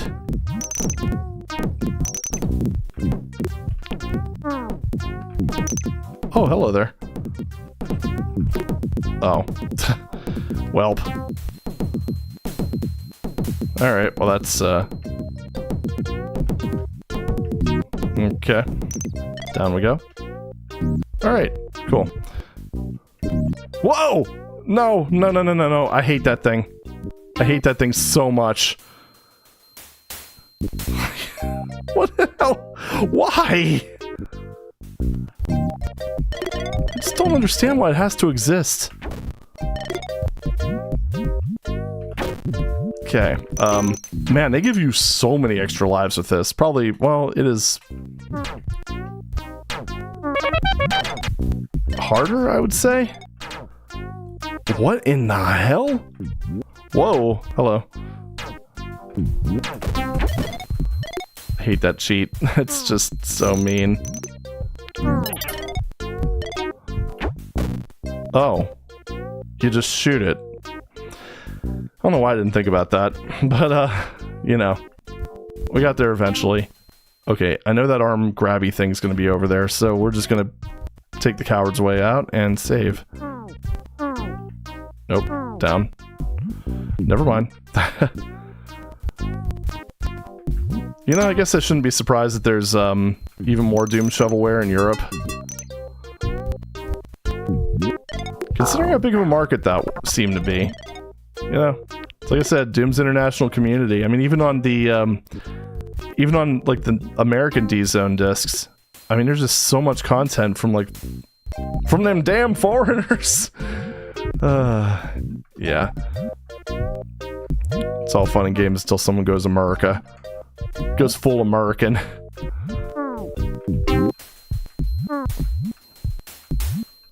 I don't speak no British. Okay, over... Yep, there we go. No! Oh, man. And this is one of those cases where since I never played Commander Keen 5, I'm not sure if, like, this is related to Commander Genius, or if this is just an awkward part in the original game. Sim Stapler. Huh, that sounds vaguely amusing. 90s did have some weird software. Well, and there was always that one that I saw on like every single computer, Neko, like the little software toy for, I think it was Windows 3.1, maybe Windows 95, where it was literally just a cat that followed your mouse cursor. It's like just a little virtual pet. Really cool stuff. Wow, how much ammo do I have? 109. Alright, Bonsai Buddy, no. Demon's Gate, which is 666 levels for Doom. Oh, man. See, that's one of the problems that I have with, when it comes to mixing in other shovelware discs. Because I've had requests to play stuff off of Maximum Doom. But the main issue I have is there's going to be so many duplicates. I can't necessarily trust that there's no modifications between them either.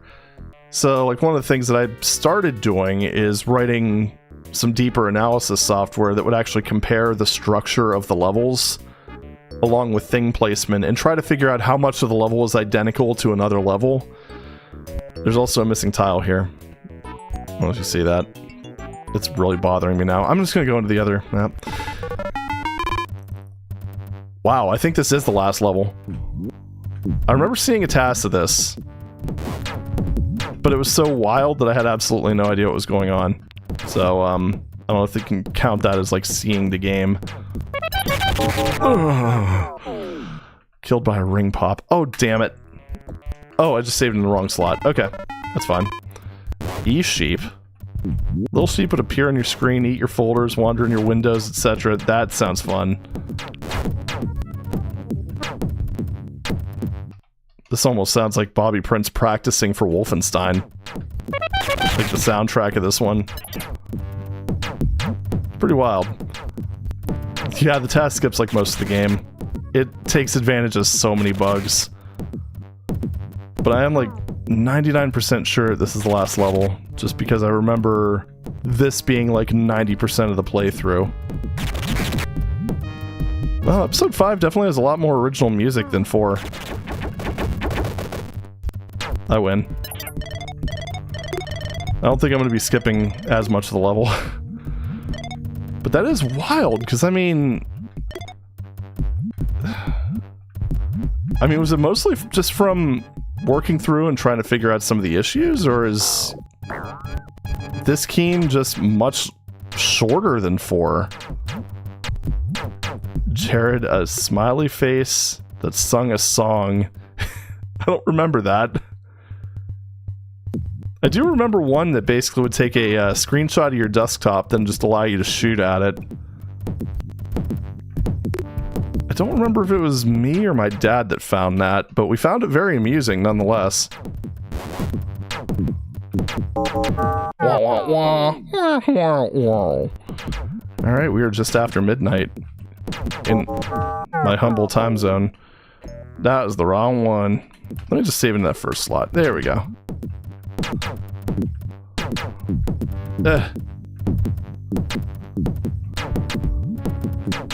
Holy crap, this is pretty strict, I gotta say. Spent half of Keen 4 being splatted by jank platforming. Pretty accurate. This isn't gonna be much... No! This isn't gonna be much better. West Coast! Ah! Hey, you used to... Whoa. You used to share the Eastern time zone struggle. Ah, jeez. This like came straight out of the frickin' blue, man. Couldn't get the second jump to happen. Scarab of Ra. Turn-based dungeon crawler, sorta. Procedurally generated pyramid. It is kind of funny how people act like roguelike games are something new. Like, nah, not really. Can I jump on these? I can jump through them. That is just a bonus area, isn't it? Wah, wah, wah. Dang it. Can I trap those, like, in the bridge? Oh, they just go through it. Okay. I tried. No, I was trying to... I was trying to see up there. Let's go to bed at 2 instead of 5, so the time change worked out great. Yeah, I'd say so.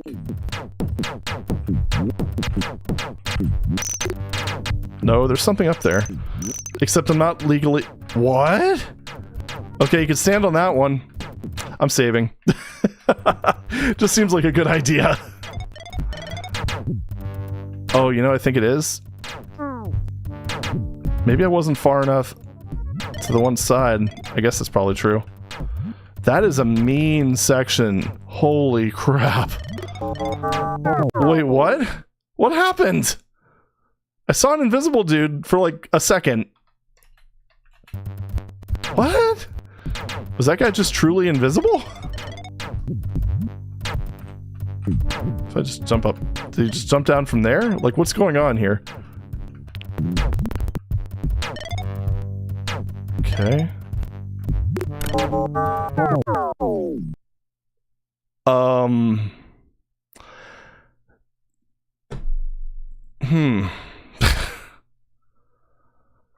Well then, that's extremely dickish. So pretty much you just... I don't understand. Are you just not supposed to press that? Oh. Oh. Oh.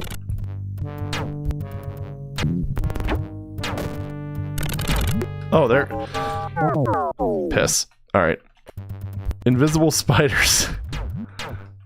Kind of felt like it. Just a jerk. I'm a jerk. I don't... Why? I don't understand. Did he come from, like, the upper ledge?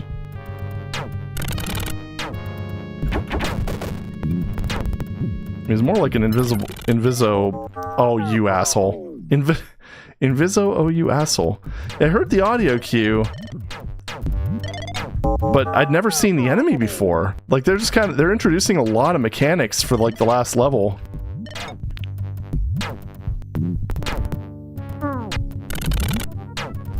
Yeah.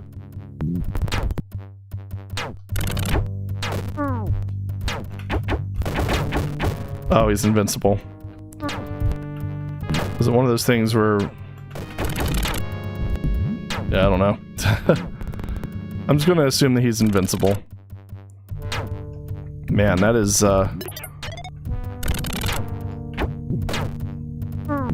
he is a dude. Okay, we're, we did the thing. Oh. Wah, wah, wah. I gotta say, that death sound is so Price is Right. Give you all this ammo and nothing to use it on. Pretty much, yeah. It's like the things that I want to shoot more than anything else seem to be invincible. Which is mean. Okay. Alright. Everything's fine so far. We have 3 out of the 4 keys. It's like they saved everything for this level.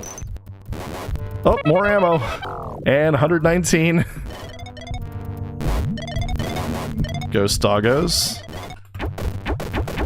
Suddenly reminded that I need to play the Ghost Trick Remaster. Because that game is fabulous. And was very underappreciated for the day. Which I can't really imagine why. Is it maybe because people thought it was like a Phoenix Wright clone or something? I don't know. Oh. Well, now I'm over here. Without a blue key, just... Oh, no. There we go.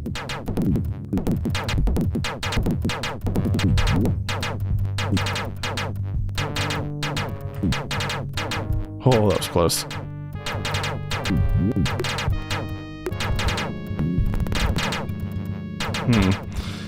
Don't recall seeing a blue key. Or blue gem. Let's just double check real quick. Oh, what is going on over there? My goodness.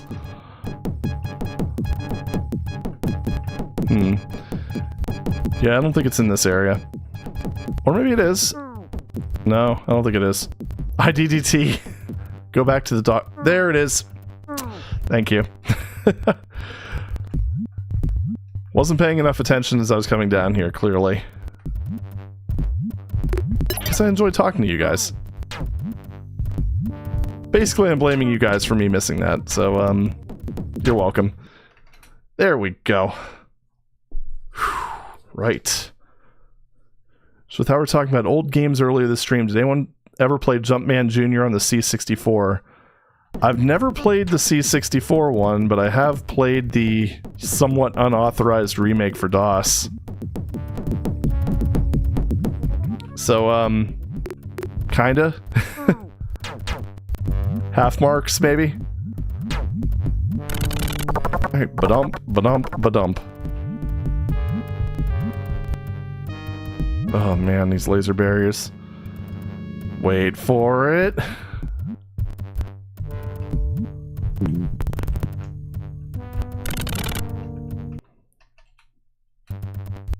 This is the Armageddon machine, I guess.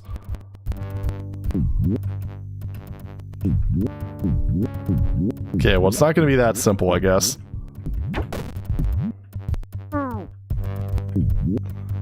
Oh, thanks, Zelda.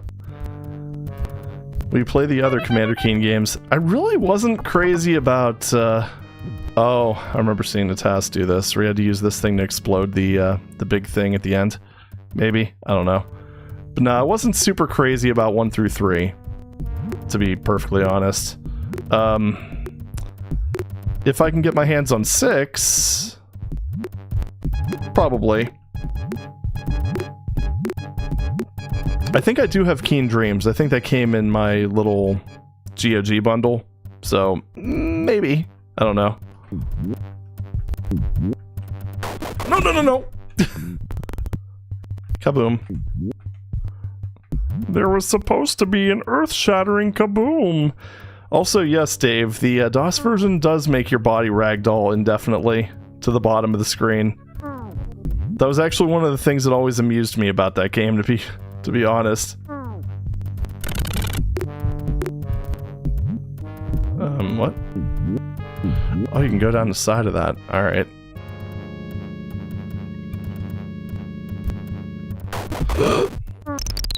Got him. That is actually one thing I do remember from the TAS. Oh. So we finished Goodbye Galaxy. Commander Keen has saved the day once again, but things are still in motion. With their quantum explosion dynamo in ruins, the Shikadi rush to their getaway ship and hightail it back to their own galaxy.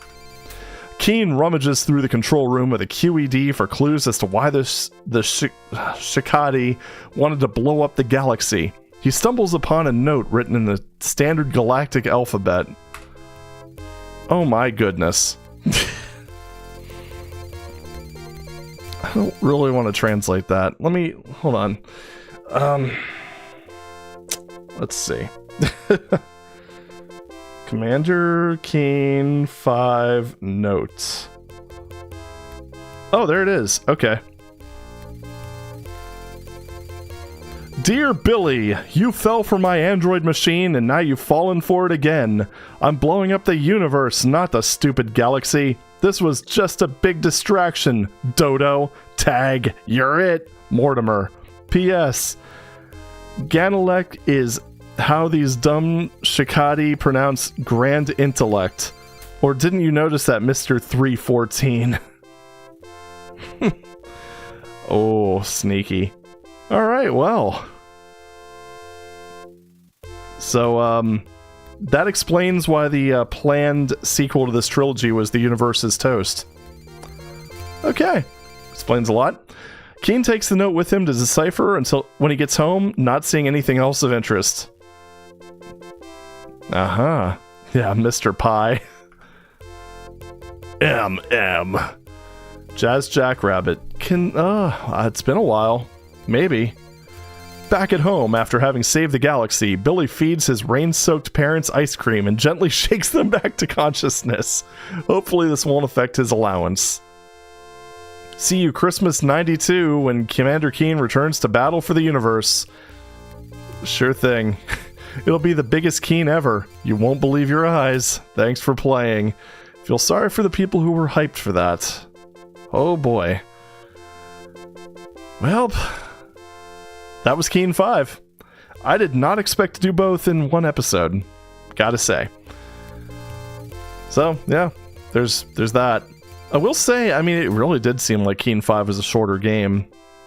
But, yeah. Had no idea Keen ended on a cliffhanger. Wow. It was id. I don't know what else they did since this game came out, but I mean, to see you at Christmas 92. I mean, we're, a few decades away from it. It doesn't say which millennium, after all. It could be 2092. Or even 2192. Hover Tank 3D, oh man. Well, 2092 is also 5 years away from when One Must Fall 2097 takes place. Cross-universe thing? What if it's just Commander Keen in a frickin' mech battling game? That'd be amazing.